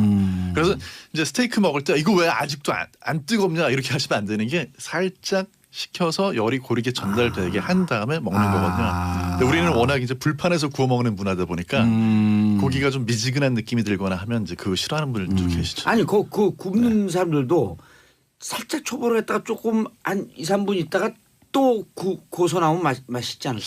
그거는 실험해봐야 될 것 같은데 뭐 일리는 있는 것 같아요. 고기는 네. 예, 근데 네. 고기는 2번 구우면 맛이 없으니까. 고기파 어떻게 생각하세요? 고기는 2번 구우면 맛이 없다. 저는 고기 2번 갖다 혼난 적도 있어요. 뒤집지 말라고 선배들한테. 소고기는 딱 한 번 뒤집는 거거든요. 불판에 손을 떼라 이러시더라고요. 예. 근데 고기 굽는 것도 이제 많이 바뀌었어요. 과학적으로는 여러 번 뒤집어 주는 게 더 잘 익습니다. 아 그래요? 네. 한쪽을 바짝 익히고 육즙을 막아놓은 상태에서 반대쪽으로 육즙은 막을 수가 없어요. 그거는 고기 지지직 소리 나는 게 계속 육즙 빠져가 나가는 소리고요. 육즙을 막을 수 없다는 건 과학적으로 증명이 됐어요. 돌발 질문. 고기파. 네. 숯불에 굽는 고기가 맛있어요? 불판에 굽는 고기가 맛있어요? 숯불이요. 그거 저 잘못 알고 있는 거예요. 왜요? 숯불에 굽면 육즙이 빠져나가요. 아 그래요? 불판에 있으면 근데 육즙이 숯불에 갇혀 구운 거 있고요. 맛있던데. 맛있다고 느끼는 거죠. 아, 그건 그런가요? 뇌작용. 속는 건가요? 제 얘기가 맞아요, 틀려요? 근데 이제 그거는 불판보다는 잠깐 우리 냉동식품 얘기인데. 아니 이거 나중에 중요한 다시 거야. 한번 하면 좋을 것 같아요. 후라이판, 네. 불판이 아니라 후라이판. 이제 후라이팬이냐 아니면 뭐 숯불이냐? 네, 직화로 하느냐 그것보다는 이거 파가 나뉘어요. 이 고기를 구울 때 갈변 반응이라고 그러거든요. 그래서 이제 마이야르 반응이라고 그러는데 그 갈색이 나도록 그 향미가 나게 예. 그걸 어떻게 겉면을 제대로 가열해 주느냐에 따라 가지고 차이가 나요. 숯불이. 네. 그게 이제 숯불이 조금 더 쉽죠. 숯불이 쉽지만 육즙이 빠지지 않나요? 숯불은? 육즙이 갇혀야 된다라고 하는 또 컨설턴트 열이 전달이 되는 있던데. 방법이 달라가지고 숯불이 육즙이 좀 더 빠질 수는 있어요. 네. 복사열 때문에. 예. 네. 노래를 왜 틀어요 지금? 바빠 죽겠는데. 지금 아니, 냉동식품 할 얘기 되게 네. 많이 남았는데. 그러니까 냉동식품. 네. 좀 정리 좀 하자면 말씀하신 그런 거 들었고요. 좀 약간 되게 살림 굉장히 잘하시는 주부분들은 다 아시겠지만 고기 같은 것도 예. 급히 얼려서 냉장고에서 하루 정도 해동하는 게 사실 제일 맛있게 먹을 수 있어요. 그러니까 사실 냉동을 하면 영양소의 파괴나 맛의 파괴가 전혀 없다라고 하면 그거는 약간 저는 세모라고 생각을 하는 게 이게 얼마나 빨리 얼리고 얼마나 적절하게 해동하느냐에 따라서 예. 두 가지인데 영양소 파괴랑 식감이잖아요. 이게 잘못 빨리 얼리고 해동시키면 식감이 좀 떨어지지 않나요? 그러니까 이게 잘못 해동시키면 잘못 해동시키면. 그러니까 왜냐면은 이게 얼었을 때랑 해동할 때 온도 차가 클수록 이게 결국은 이게 수분의 문제거든요. 아까 말씀드린 것처럼 그러니까 얼릴 때 그 온도랑 해동할 때 온도가 클수록 수분이 크게 맞아 활동을 한다고 보면 돼요. 그러니까 해동을 할 때도 고기는 저온에서 이렇게 냉장고에서 해동을 하라고 하시는 게 그만큼 그 얼릴 때랑 온도 차를 줄이면서 해동을 할 수가 있는 거죠. 근데 이제 그 수분이 가장 좀 강하게 얼음 결정이 좀 생기는 거. 그러니까 얼음 결정이 그 안에서 왜 얼음 얼리면 물보다 부피가 커진다고 하잖아요. 그 활동이 일어나는 온도대가 마이너스 1도에서 마이너스 5도 정도예요. 그러니까 딱 그것보다 살짝 위인 2도, 5도 정도인 냉장고에서 저온으로 이렇게 서서히 해동을 시키는 게 서서히 해동을 시키는 게 좋다. 해동하고 빨리 고기를 드시고 싶은 분들은 이제 공기에서는 열 전달이 아무래도 느리니까 얼음물을 이렇게 해놔가지고 얼음물에다가 고기를 이제 진공팩에 밀폐된 상태에서 담가가지고 해동을 해서 그렇게 해서 드시면 되고. 그렇게 해도 되고 아니면 이제 또 이게 무슨 스텐 그릇 같은 거 있잖아요. 네네. 그릇에다 고기를 넣고 밑에 물을 담가 놓으면 그것도 이상하게 빨리 해동이 되더라고요. 해동이 빨리 되긴 한데 이제 그릇하고 이 면이 닿는 데가 많지 않기 때문에 얼음물보다는 조금 더 시간이 걸리죠. 그래서 이제 사실 집에서는 전자레인지 가지고 해동하는 경우가 제일 많은데 전자레인지 해동에 대해서 답답해하는 분들이 많거든요. 그 전자레인지 해동을 거치지 않고 그냥 바로 맛있게 드시고 싶으면 전자레인지를 해동이라는 게 원리가 뭐냐면요. 전자레인지 해동 모드라는 게 가열을 했다가 중간에 쉬었다가 가열을 했다가 쉬었다가 이런 식이에요. 그러니까 파가 계속 들어가는 게 아니네요. 그렇게 해서 왜냐하면 물이 돼야 녹은 물을 가지고 가열을 해서 나머지를 녹이는 그런 방식이거든요.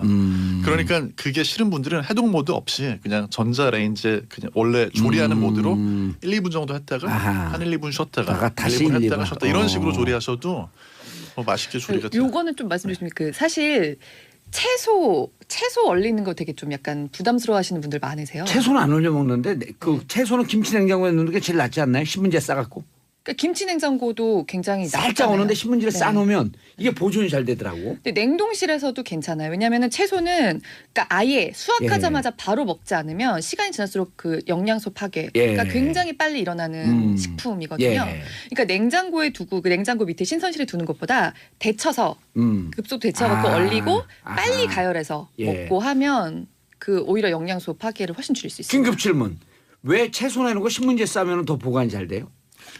신문지에 싸면 이제 그 신문지 자체가 좀 습기를 빨아주기도 하고요. 또 다시 습기도 내보내기도 하고. 그러니까 약간 좀 그 통풍 조절이 좀 되는 거죠. 우리는 마늘을 보관할 때 그 신문지에 싸갖고 김치 냉장고에 넣어놓거든요. 네, 왜냐하면 냉장고 안에서도 이제 그 과도한 습기라든지 이런 것들이 스며들어가지고 식품에 문제가. 그게 약간은 범퍼링 작용을 해주는 거네. 신문지가. 네, 버퍼 역할을 해주는 거죠.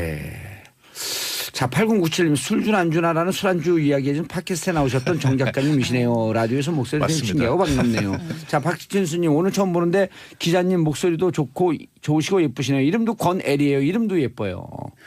고맙습니다. 하트 뽕뽕 박진수님. 자, 끝났어요? 끝났네. 시간이 날아가네요. 시간이 날아가네요. 자, 두 분 인사하시고요. 근데 정치에서 왜 먹는 얘기를 했지? 먹는 얘기 엄청 진짜 아는 게 얘기만 하면 끝이 안 나는데. 아니 잘 먹어야지 민주 시민이 된다. 야 근데 귀농돼 보시고 진짜 안 해본 게 없으시네요. 알겠습니다. 두 분 인사하시고요. 네, 감사합니다. 저는 내일 10시 5분에 다시 찾아뵙겠습니다. 땡큐 피스 코리아. 트럼프 오지 마라.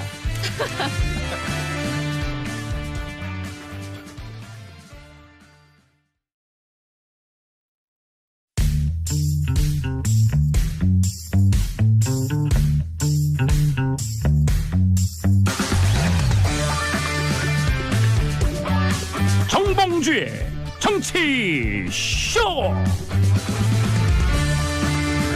안녕하세요. 미래를 말하는 사나이 마성의 중독성 대체 불가 정봉주의 정치쇼 정봉주입니다. 자, 지금 이 시간 여러분이 가장 많이 찾아본 실시간 검색어 체크해보면서 목요일 아침 시작합니다. 자, 10위 안에 들어있는 실시간 검색어죠. 오늘부터 국감, 오늘 날씨. 자, 충청샘물 악취원이 뭔가요? 취수원이라고 밝혀졌고요. 자, 이효리 군사이버사령부 이효리 SNS 동향 사찰했다. 유명인 420명. 저도 들어갔다는데요. 저는 위험한 짓 한 것은 주위에 있는 걸들과 SNS 한 거. 걱정되네요. 자, 정봉주가 뽑은 봉도사가 뽑은 오늘 실시간 검색어 이효리 양 SNS 검색. 자, 첫 곡 이효리 씨의 You Go Girl 듣고 넘어가겠습니다. You Go Girl, You Go to the Prison. 정봉주의 정치쇼 1분 순서 들어가겠습니다. 원포인트 뉴스. 자, 매일 시간 정봉주의 정치쇼 1부는 오늘의 뉴스 브리핑으로 시작합니다. 작가 서중 한번 읽어봤어요. 정상근 미디어 오늘 기자 나오셨습니다. 네, 안녕하십니까. 미디어 오늘 정상근 기자입니다. 예. 자, 지금 사장님이 누구예요? 저희 이정환 기자가 지금 이정환. 이정환. 네. 이정환 이름을 풀어드릴게요. 이름까지 푸세요. 예. 환 정봉주에게 환 돌아간다. 아, 정봉주에게 돌아간다. 네. 제가 곧 인수할게요. 아, 정말요? 예, 그래서 기자들이 편히 네. 그냥 취재만 할 수 있게. 뭐 저 같은 딸랑이들은 그냥 충성을 다합니다. 아니, 우리 충성 필요 없어요. 보도와 경영은 분리돼야 돼요. 아, 네. 그러면 절대 충성 없고. 좋은 원칙이죠. 다만 칼라만 바꿔줘야죠. 탐사, 취재. 탐사로 악착같이 독사처럼. 네. 자, 민간인 해커 법원 해킹한 사이버사. 이거 재미없는데 조금 아까 우리 얘기한 거 사이버사. 네. 문재인, 홍준표, 이효리, 정봉주 SNS 관리. 왜 정봉주가 빠져 이게? 아, 그렇죠. 네, 정봉주 지금 의원님이 포함돼 있더라고요. 예, 그리고 저는 지난번 뭐더라 국정인가 어디에서 진짜 이건 사찰 이거는 그냥 들여다본 거 아니에요? 이거는 그냥 SNS를 들여다보고 예. 거기 댓글의 성향이라든지 이런 것들을 좀 파악한 문서입니다. 이 친구들이 들여다보기 할 때부터 제가 트윗과 SNS 페이스북을 딱 끊었어요. 아, 정말요? 그래갖고 우리 회사에서만 관리하지. 요때가 2011년하고 2012년 정도 걸쳐서 딱 끊고 감옥 갔잖아요. 아, 끊을 수밖에 없었던 상황이 있었던 건가요? 예. 자, 그런데 왜 사이버요? 어디서 한 거예요 이게? 사이버 사령부. 사이버사령부에서 네. 왜 했을까 이거를? 그러게요. 이게 사이버 사령부 내부에 있는 530단에서 했다는 건데. 530 심리전단. 네. 예. 이거를 보고서를 만들어서 청와대에 올렸답니다. 그러니까 아마 대통령 보고용이 아니었나. 당시 이명박 전 대통령이죠. 예. 네. 근데 이 대상이 총 462건이라고 하는데요. 462건 이승엽 선수도 있다고요? 네, 야구 선수 이승엽 선수 그리고 또 연예인들 같은 경우에는 이효리 씨 아까 말씀하셨지만 이효리 씨 그리고 김여진 씨, 김미화 씨, 김재동 씨. 자, 이것이 2011년 12년이면요. 네. 제가 딱 분석을 해드릴게요. 대선을 앞두고 네. 우리 사회 오피니언 리더, 여론의 흐름을 여론의 향배를 좌우할 능력이 있는 사람들이 네. 주로 어떤 생각과 어떠한 행동 패턴을 보이고 있느냐라고 하면서 아마 이것을 460명 갖고 빅데이터를 만들어서 네. 그걸 분석을 해서 쫙 보고 그러면 또 우리 MB 각하가 이거 인텔렉츄얼 컴플렉스가 있거든요. 네. 지적 컴플렉스가 있는 사람이에요. 빅데이터 좀 무척 좋아합니다. 아, 빅데이터를 주면요. 예, 네. 빅데이터 갖고 이것도 점으로 표시해 줘요. 전체 상하 좌우 딱 도표를 해갖고. 네. 그래서 좌우, 예, 지식인 위 아래 딱 해갖고 이들이 주로 관심을 갖고 있는 분야가 우리 사회 진보 성향의 어느 분야입니다. 그래서 점 표시가 많이 된 거 딱 갖다 좀 우와 이거 좋아하거든요. 예, 그래서 이분들의 흐름을 보고 이번에 대선을 어떻게 대응을 해야 될 것 같습니다. 네. 근데 시기죠. 그런 시기일지도 모르겠어요. 뭐냐면은 아까 말씀하셨던 듯이 김효진 씨나 김미아 씨, 김재동 씨 이런 분들은 SNS를 통해서 좀 소셜 테이너라고 하죠. 그러니까 그렇죠. 사회적 목소리들을 내시는 분인데, 근데 의외의 분들도 많이 계세요. 예. 그러니까 가수 MC몽 씨도 포함이 되어 있고요. 왜냐면 MC몽 네. 노래 가사가 네. 사회적 활동을 하지만 노래 가사가 늘 도전적이잖아요. 아, 그런가요? 그러면 그것 때문이었나요? 그리고 10대, 20대들한테 영향을 줄 수 있는 가사. 네. 그다음에 최욱인 이승엽 씨, 야구 선수 이승엽 씨는 왜 이승엽 들어있는지. 씨가 홈런 쳤을 때 네. 진보에서 더 열광하느냐 보수에서 더 열광하느냐 이걸 보는 거죠. 오, 되게 디테일한 그런 것까지 봐야 될 그런 의미가 근데 있나 정작 모르겠네요. 중요한 건 뭔지 아세요? 뭔데요? 군사이버사령부는 군인들 아니에요. 네. 빨리 전역하고 싶어서 사회적 흐름이 어떻게 가고 있는지 우리 사회 민간인들은 어떻게 살고 있는지 이게 제일 네. 궁금한 거예요. 아 궁금하죠. 보는 라디오가 아니라 보는 라디오. 보는 라디오. 중요한 거 이게 주체가 청취자예요. 보이는 라디오는 우리가 주체 아니에요. 보는 라디오. 예전보다 많이 헌법적 정신에 투철하지 못한데요. 예, 헌법 같은 거 잘 몰라요.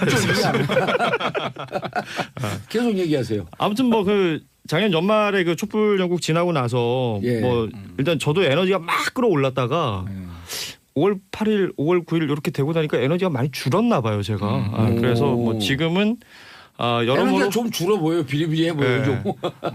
저랑 그 선거 방송할 때까지만 해도 제가 안 이랬잖아요. 그렇죠. 아무튼 그 좀 에너지가 줄었는지 좀 요새는 관망기고 사실은 그 구직 중이죠. 뭐 이것저것 일거리 없나. 그 일단 구직 하나 알바 지금 됐잖아요. 요게 지금 고정인지 모르겠어요. 네.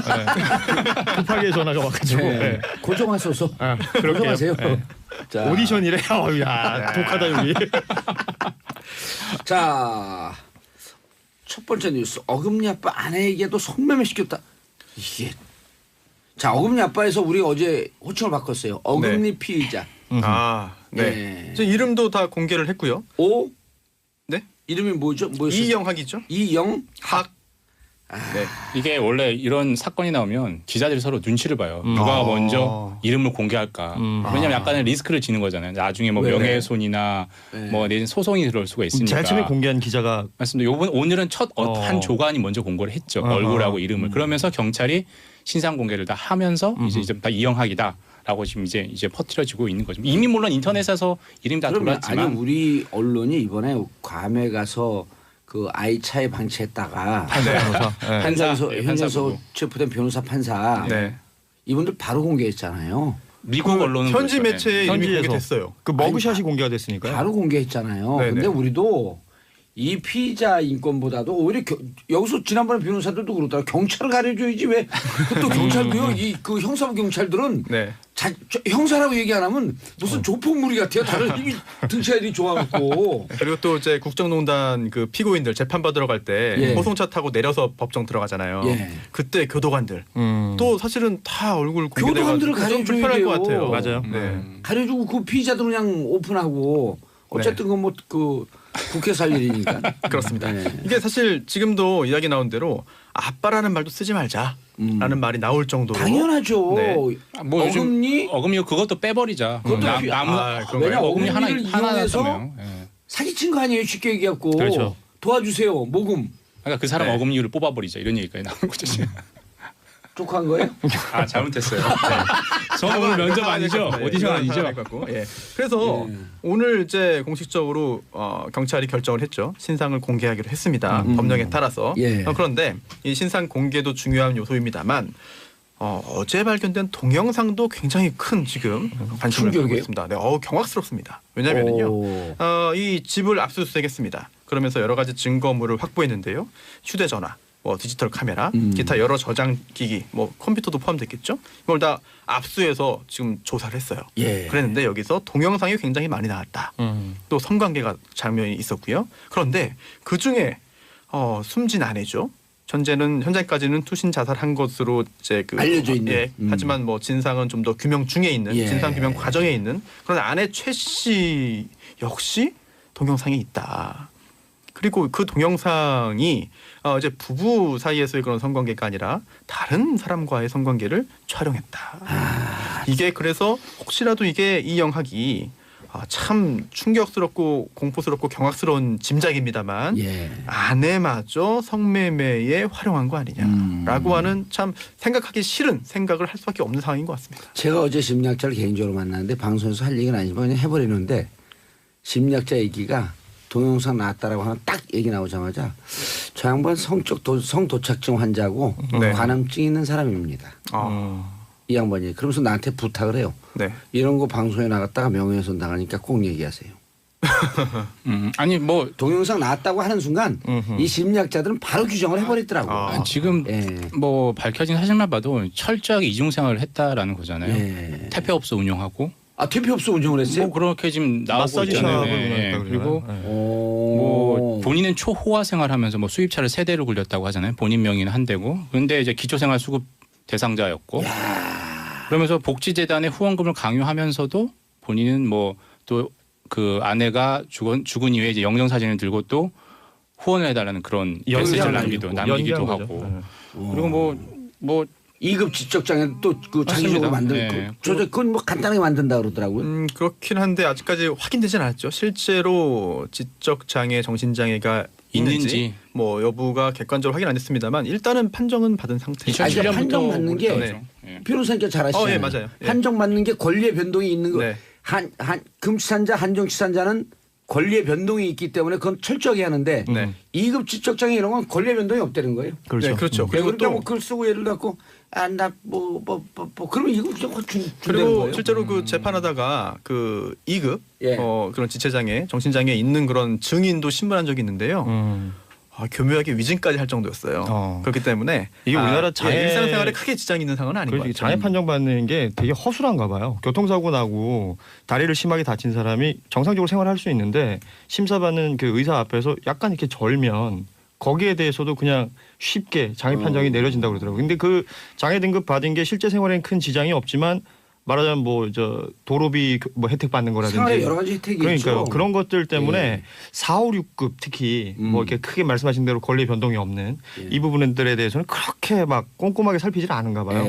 허술한 장애인들 굉장히 많습니다. 왜냐하면 시형, 공영, 주차장 이런 데도요. 장애가 있거나 그 장애 마크가 있게 되면 여러 가지 혜택이 있습니다. 많죠.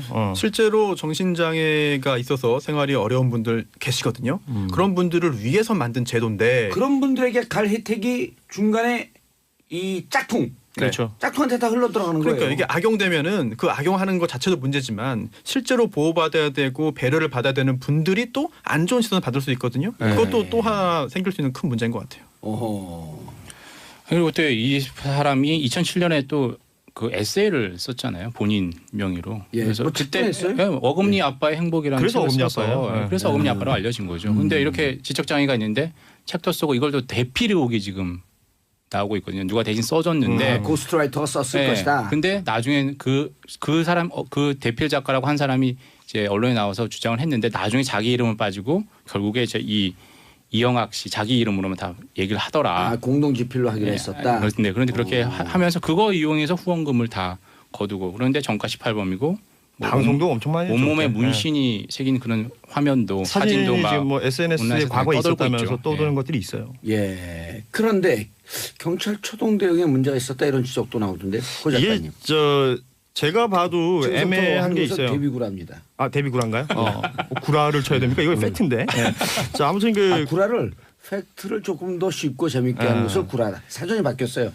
그러니까 지금까지는 경찰이 실종 신고가 되고 나서 그 뭐 조사를 치러 나가면서 그날 당일날 그 살해가 됐을 거다라고 이제 발표를 했었는데 그렇지가 않다는 거죠. 실종이 됐던 시점이 하루 앞이었던 거니까 30일 날 이 친구가 그 피해자가 가해자 집으로 이제 놀러 가는 장면이 촬영이 된 게 있죠. CCTV로. 30일 날. 그런데 1일 날 그 이 경찰이 실종 신고 이후에 이제 수사를 하기 시작하거든요. 그러니까 실종 신고가 접수가 된 이후에 약 13시간 가량 피해자가 그 집 안에서 살아 있었을 가능성이 높다. 왜냐하면 지금 30일 날 일단 그 집에 들어가고 그날 실종 신고가 들어온 건가요? 그렇죠. 그러고 나서 이제 1일 날 가게 된 거니까 이게 왜냐하면 그 지금 이영학의 딸의 진술이 착각으로 인해서 이게 지금 혼돈이 오고 있는 거예요. 이 친구도 깔끔하게 다시 정리해요. 30일 날 실종 신고가 왔는데 경찰이 집에 들이닥친 수사를 한 건 1일인 거죠.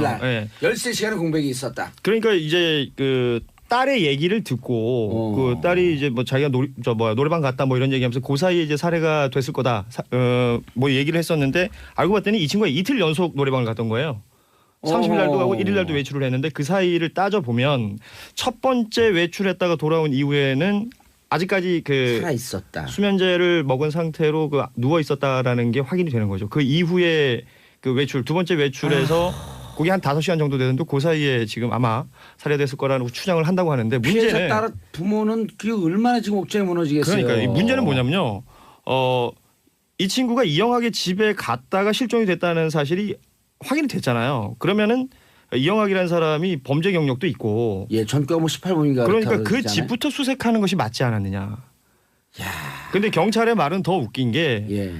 너무 그 처음부터 뭐 범죄 사실을 염두에 두고 그렇게 수색하는 것은 뭐 바람직하지 않다라고 생각을 했다는 거예요. 왜요? 모르겠습니다. 일단은 경찰의 발표는 거기까지예요. 그러니까 이 초동 수사에 문제가 있었다라고 지적하는 부분이 바로 이 부분인 거죠. 예. 그러니까 아니 정 기자님 예를 들어 경찰 출입하게 되면 경찰은 일단 제 그 부인이 사고 나서 죽었습니다. 그러면 1차적으로 의심이 남편도 의심하지 맞습니다. 가까운 가족부터 사람부터 하죠. 가족부터 하는 게 당연하죠. 가까운 사실. 사람부터 의심을 하면서 쫙 퍼져나가잖아요.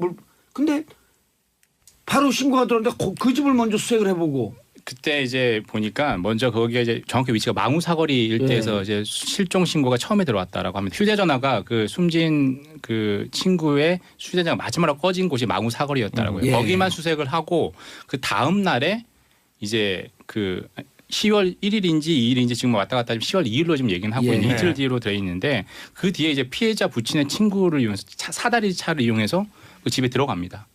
집에 들어가서 집에 아무도 인척이 그런데 없었고. 그때만 봐서는 이 살해 상황을 알 수가 없다. 여기서 이제 상상도 못했다라는 거죠. 근데 이 사람이 이영학에 대한 이 사람 기본적인 조회만 해봤더라도 그렇죠. 의심을 했을 텐데 그걸 안 한 거죠, 사실. 게다가 아내가 이제 자살을 한 것으로 알려져 있는데 예. 그 부분에 대해서 경찰도 의문을 가지고 있었습니다.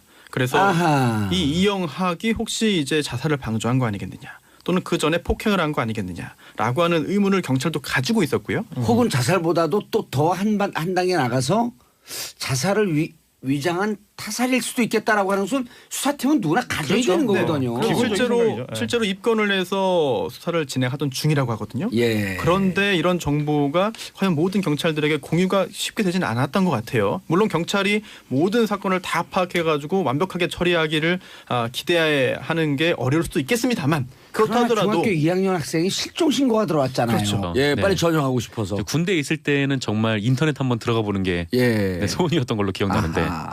뭐 어쨌건 이런 분들이 있고 또 뭐 광노현, 우석훈, 조국, 진중권 이런 예. 좀 진보적 지식인들 진중권 오늘 그 녹화하면서 또 만났는데 얼마나 좋아할까. 지난번에 박근혜 전 대통령 시절에 블랙리스트 네. 없다고 부침을해 있다가 MB 시절 문화인 거기 들어가 82명이 있죠. 나왔는데 세 번째 나왔잖아요. 네. 자기가 넘버 3라고 너무 좋아하고 날라다녀. 아이고 철없는 사람 참. 네. 듣고 있나 그렇군요. 진중권. 듣진 않으실 것 같긴 하지만. 네. 잘 안 들어요. 네. 학생들 이제 듣고 얘기해 주겠지. 그렇죠. 그리고 아까 말씀하셨듯이 그 낙곰수 멤버 중에 주진우 기자하고 예. 네, 정봉주 의원 이게 포함이 돼 있고요. 근데 좀 이 사람들은 왜 포함시켰지라고 하는 사람들이 몇 분 계세요. 누구요? 이를테면은 나경원 의원, 예. 정몽준 의원, 예. 그다음에 홍준표 의원 아하. 네, 포함이 되어 있고요. 나경원, 정몽준, 홍준표 특징. 비박 내지는 반박. 비박, 내지는 반박. 반박. 예. 그러면 이 사람들도 뭐 그렇게 이해를 한번 해보고 아니 그러면 넘어갈 수 있을까 하는데 우리 여당 중에서 박근혜 대통령에게 반대하는 사람들의 흐름은 어떻게 가고 있느냐 이걸 분석 딱 해주는 거죠. 그게 궁금할 수는 있겠죠. 예, 근데 그래서- 또 이런 분들도 포함돼 있어요. 조갑재 씨, 지만원 씨, 변희재 씨, 그분들도 그 럭비공 아니에요. 럭비공. 예. 네. 사실상 어디로 튈지 모르는. 네, 그렇죠. 뭐 이분들 같은 경우에는 뭐 좀 오른쪽에 치우친 뭐 예. 그런 사람들 460명 평가를 받지 명단을 않습니까? 보면 제가 카탈로그 그 카테고리를 딱 작성할 수 있을 것 같아요. 음. 진보 진영의 사람들, 네. 보수라고 보면서 비박인 사람들, 친박은 아닌 사람들. 예, 그리고 보수라고 하면서 어디로 튈지 모르는 사람들 카테고리 딱 만들었고 이들의 빅데이터만 이용해 딱 보니까. 네. 예. 근데 이거를 분석해서 뭐 어떻게 쓰려는 건지 잘 모르겠는데. 아니죠. 자기들이 월급 받고 열심히 일하고 있다. 이거죠 핵심이. 네. 우리 열심히 일하고 있습니다. 이걸 보여주는 거예요. 어쨌건 이런 SNS 여론 동향을 청와대에 보고를 해서 근데 이게 무려 400건이 넘는다는 게 네, 좀 의아한 일이죠. 정태근 의원이 바로 그 자리에서 분석을 해줬어요. 원세훈 원장이 왜 문서를 남겼을까? 네. 그냥 이걸 구두로 하고 너무 위험한 자료들이기 때문에 구두로 하든지 다른 것으로 하고 폐기 처분했어야 되는데 왜 문서를 남겼을까? 그것은 하는 일이 없고 할 줄 아는 일이 없으니까 내가 일 이렇게 열심히 잘하고 있습니다라고 하는 것을 보여주기 위해서 네. show off 아, 이래서 작성을 했을 것이다. 네, 뭐 그렇다고 뭐 저도 동의가 되는데. 알겠습니다. 근데 좀 그 뭐랄까 하여튼 이렇게 보고를 한 내용도 사실 그렇게 뭐 엄청나게 뭐 분석적이거나 예. 그런 것도 아니에요. 그러니까 이 뭐 SNS에 이런 글이 올라왔는데 사람들이 댓글을 달았는데 뭐 이분을 이 사람을 편드는 댓글이 몇 퍼센트더라. 예. 그러니까 요 정도 수준에 좀 그치고 있어가지고. 알겠습니다. 자, 홍동구님 제대로 당한 블랙리스트는 봉도사님이시죠. 빵에 가서 빵에까지 보내고 억울하실 텐데 웃는 모습 얼굴로 얘기하는 모습 짠합니다. 저는 2012년 감옥에 보내준 MB 카카 제1생의 영원한 은인. 아 예. 김진만님 이래부터 어디 갔어요? 이래부터 오늘까지 개근하는 열혈팬입니다. 봉도사님 오늘 의상 보니 정말 가을이 온 것 같아요. 청춘의 멋이 느껴져요. 중년이라고 써 있는데. 그걸 더 밝히면 어떡해? 네, 제가 잘못 본 건가 했어요. 네, 청춘의 멋이 느껴져요. 땡큐 크리스마스. 네. 자, 다음 뉴스 5.18 관련 경찰 보고서. 뭐가 비공개 보고서가 나왔어요? 아 예, 뭐 그런 거죠. 전두환 씨 진압과 발포를 암시하는 듯한? 뭐 진압과 발포에 관한 내용은 없는데 예. 이게 이번에 그 전남지방경찰청에서 그 5.18 광주에 대한 여러 가지 자료들을 종합해서 보고서를 냈거든요. 예. 그래서 5.18 경찰 보고서라는 제목의 보고서인데 요게 공개가 됐어요. 근데 여기서 담고 있는 내용이 뭐냐면은 그때 전두환 씨 측에서 뭐 5.18 광주 민주화운동이 벌어졌을 당시에 그 시민들이 무장하고 뭐 총을 발포를 해서 계엄군은 자위권의 차원에서 어쩔 수 없이 총을 맞사격을 한 거다. 이렇게 주장을 하지 않았습니까? 예. 근데 이 경찰 보고서를 보면은 이게 이런 주장이 사실과 달라요. 네. 물론 다들 알고 있었지만 경찰에서 처음으로 확인을 해줬다는 데 의미가 있는 거죠. 다들 알고 있잖아요. 왜냐하면 지금 20대, 30대 네. 이 젊은 친구들은 택시 운전사 보고 정말 저런 일이 있었나? 10대들도 이런 네. 사람들 많아요. 우리 아들만 해도 97년생인데 세월호 아이들과 같은 나이인데 네네. 아빠 광주에서 그렇게 진짜 사람을 많이 죽였어요 이래요. 그러더니 그 대머리 아저씨는 정말 나빠요. 네. 네. 그래서 제가 말을 교정했죠. 그렇게 얘기하는 거 아니다. 버릇없이 대머리 할배 아 아저씨가 네. 아니다. 연세가 많으시기 때문에.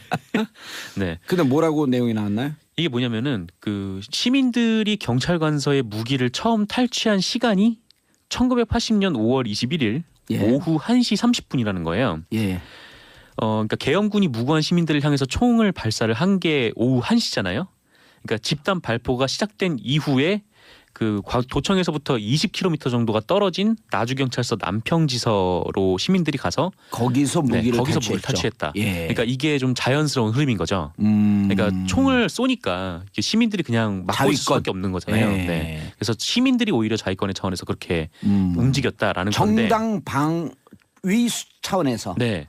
그런데 사실 그동안 군은 어떻게 주장을 했냐면은 예. 21일 오전 8시에 그 나주경찰서 반남지서 그리고 오전 9시에 남평지서 예. 여기서 시민들이 이미 무기를 탈취해 있었다. 아하. 네, 그렇기 때문에 시민들이 먼저 사격을 했고 여기에 계엄군들은 대응 사격을 했던 것뿐이다. 근데 이렇게 이번에는 얘기했던 거죠. 오후 21일 오후 1시 30분에 네. 무기 탈취했다라고 하는 게 경찰 보고서에 나온 그거를 건가요? 경찰이 확인한 거예요. 그러니까 털린 곳은 경찰이잖아요. 예. 그러니까 경찰이 제일 정확하게 알고 있는 거죠. 오. 그래서 경찰이 이렇게 얘기를 했기 때문에 뭐 더 이상 뭐 그런 이 당시의 계엄군들의 주장 뭐 이런 것들이 의미가 없어지게 된 거죠. 계엄군들은 주장은 아침 8시 9시쯤에 느낌이 온 거예요. 느낌. 야 오늘 털릴 것이다. 네. 그래서 털릴 것을 미리 보고하자. 그리고 털릴 것을 알고 사격을 하자. 네. 고은주님 정상근 기자님 뽀로로 닮으셨어요. 아니 회사가 적자를 했는데 무슨 뽀로로 얘기를 하고 있어요. 네. 네 감사합니다. 예, 뽀로로가 좋은 거예요? 되게 유명 인사잖아요. 아 그래요? 유명 네. 캐릭터? 그럼요. 엄청난 유명한 캐릭터인데. 그렇죠. 네. 그 좋아요. 감사합니다. 사실 뽀로로를 본 적은 없어서. 유명인 닮았다는 얘기 또 해줄까요 그럼? 어떤 유명인이요? 돼지 김용민 닮았어요. 김용민 PD요? 예. 아 좋아요? 안 좋아하네 별로? 아니요 좋습니다. 네. 거긴 좀 이미지가 같이 방송을 하는 게 있기 때문에. 네 좋아할 수밖에 없어요. 예, 다음 뉴스. 네 다음 뉴스 말씀드릴게요. 그래서 어쨌든 5.18 관련 경찰 보고서가 이제 자위권 차원에서 발표했다라고 하는 것은 너희들 얘기 다 뻥. 네 뻥이라는 거죠. 예. 그리고 당시에 뭐 여러 사람들 뭐 경찰관들 이렇게 면접을 해가지고 예. 조사를 한 결과 진짜 뽀로로 닮았네. 어쨌건 조사를 한 결과 예. 당시 뭐 5.18에 북한군이 개입했다는 설 예. 그리고 교도소를 시민들이 습격했다는 설 예. 요것은 사실 무근이다 예. 이렇게 나오기도 했습니다. 당연하죠. 이제 이게 몇 년이 지났죠? 광주항쟁 지나고 지금 37년 지났는데 네. 이제 전두환 전 대통령이 이런 사실이 나오면서 어떻게 될까요? 설설 뛰겠죠. 좀 기어야 하지 설설 않을까라는 기기게 생각이 그래서 드는데. 그때 당시에 교도소를 습격했다는 설, 음. 북한군이 내려왔다는 설, 두 네. 개를 합하면 설설 딜 일밖에 안 남았다 이제. 아, 힘드네요. 아침부터. 대응을 못하겠죠. 자, 네. 강당년 당시 처참했던 시민들 모습 조금만 검색해도 나오는데 그 사진들 보면 절대 자유권이란 말 안 나옵니다. 네, 볼 때마다 진짜 가슴이 아파요. 5.18 광주항쟁 얘기하면서 웃으면서 말씀드려서 죄송합니다만 네. 자, 이 싸워야 될 때는요. 웃으면서 싸워야지 오래 싸웁니다. 다음 뉴스. 예, 다음 뉴스 시간 없어요. 말씀드리겠습니다. 1분 네. 30초. 그 박근혜 정부가 2015년 역사 교과서 국정화를 발표했는데 예. 요거를 사실상의 여론 조작을 했다. 아하. 뭐 여론 뉴스입니다. 네. 근데 이제 댓글 막 찬성하는 걸 다는데 그렇죠. 그 가명으로 들어갔잖아요. 익명으로. 네, 그러니까 그 교육부에서 역사 교과서 행정 예고 기간을 끝내고 의견 수렴을 할 때 예. 요때 뭐 찬성이 15만 명, 뭐 반대가 32만 명이다 이렇게 발표를 했는데 알고 보니까 이 찬성 여론의 반은 특정 인쇄소에서 한꺼번에 인사를 해서 오호. 네, 일종의 차떼기로 온 거예요. 차에 실어서 교육부에 갖다 준 거고. 오호. 네. 그리고 나머지 반, 그러니까 네. 아까 정말 다른 것들. 그렇죠. 단 사람들. 네. 그 정말 단 사람들 중에서도 그 중에 또 반은 전화해 보니까 뭐 전화를 안 받거나 아니면은 뭐 자기는 찬성을 한 바 없다라고 예. 해서 사실상 거의 대부분을 다 조작을 또 했다. 이름도 막 이렇게 도용했잖아요. 이완용, 박정희 네. 이런 사람들이 들어가서 찬성하고. 네, 맞아요. 이완용이라고 해놓고 주소를 대한제국 경성부 조선총독부 이런 식으로 되게 장난식으로 이렇게 한 거죠. 예. 네. 장난식이 아니라 장난이죠 그냥. 네, 장난하는 것도 아닌데 지금 이 상황이요. 예. 알겠습니다. 정상근 미디어 오늘 기자님 인사하시고요. 네, 감사했습니다. 앞으로 그 회사의 사장이 누가 된다고요? 전 지금 사장에 충성을. 자, 인사 다시 한번 하시고요. 네, 감사합니다. 저는 광고 듣고 2부 돌아오겠습니다. 채널 고정 소스. 정봉주의 정치쇼 2부 순서 들어가겠습니다. 자, 막 우리 수다 떨다 그냥 2부 확 들어왔네. 자, 아빠들의 왕수다. 목요일 2부 순서죠. 자, 정인설 한국경제신문 기자 자리하셨습니다. 안녕하세요. 예. 이름을 얘기하세요. 정인설입니다. 예. 자, 손수호 변호사. 네, 안녕하세요. 손소입니다. 자, 그리고 오늘 새로운 얼굴. 김용민 잘랐어요 우리가. 왜 그러냐? 여기 그 스튜디오 온도가 너무 올라가. 헥헥거려. 하나 저희도 고용 불안이 떨고 있습니다. 언제 잘릴지 모르기 때문에. 아예 안 잘라요. 저를 잘라주세요. 자, 오늘 새롭게 함께한 분 만평 작가 고윤준 씨. 네, 반갑습니다. 고현준입니다. 예, 만평 작가 뜨문뜨문 보시면 안 돼. 왜냐하면 제가 하는 팟캐스트 운영하는 회사에서 1분 뉴스라고 그 한 줄 뉴스라고 하는 것을 유료 서비스를 하거든요. 네. 핵심만 치려서 이제 주시는 거죠. 하루에 하나? 두 개? 아니요. 한 줄로만 여러 개. 하루에 한 50개 보내요. 그 한 시간을 두세 개씩 와. 그러니까 하루 쫙 하는데 이걸 누가 정리하냐? 만평 작가가 정리해요. 만평 작가들은 만평을 하기 위해서 모든 뉴스를 다 봐. 완전히 다 붙더라고. 오늘 그러면 또 입사 채용 면접인가요? 아니 고윤준 그런 걸 남편관님? 보고 이제 고윤준 씨가 왔겠죠. 근데 눈빛을 보니까 기사를 다 안 보는 것 같아요. 잠을 잔뜩 자고 온 것 같아요. 네, 잠은 잘 자요. 뭐 만평 그리면은 그 아무래도 뉴스를 많이 봐야 되죠. 많이 봐야 돼. 네, 진짜 그리고 많이 보더라고. 어떤 그 방향성이라든지 이런 것들에 대한 고민들도 하게 되는데, 근데 사람이라는 게 어쩔 수 없이 한 방향이란 걸 갖게 되잖아요. 그래요? 예. 그러다 보니까 제가 올해 5월 8일 이후로는 지금 그림을 안 그리고 있습니다. 예. 예. 왜요? 작년에 그 연말에 좀 같이 카메라 앵글에서 잠깐만 파진데. 네, 그래요? 이쪽 가까이 오지 마. 별로 나 친하지도 않는데 가까이 와. 보이는 라디오 이거 부담되네요. 예. 보이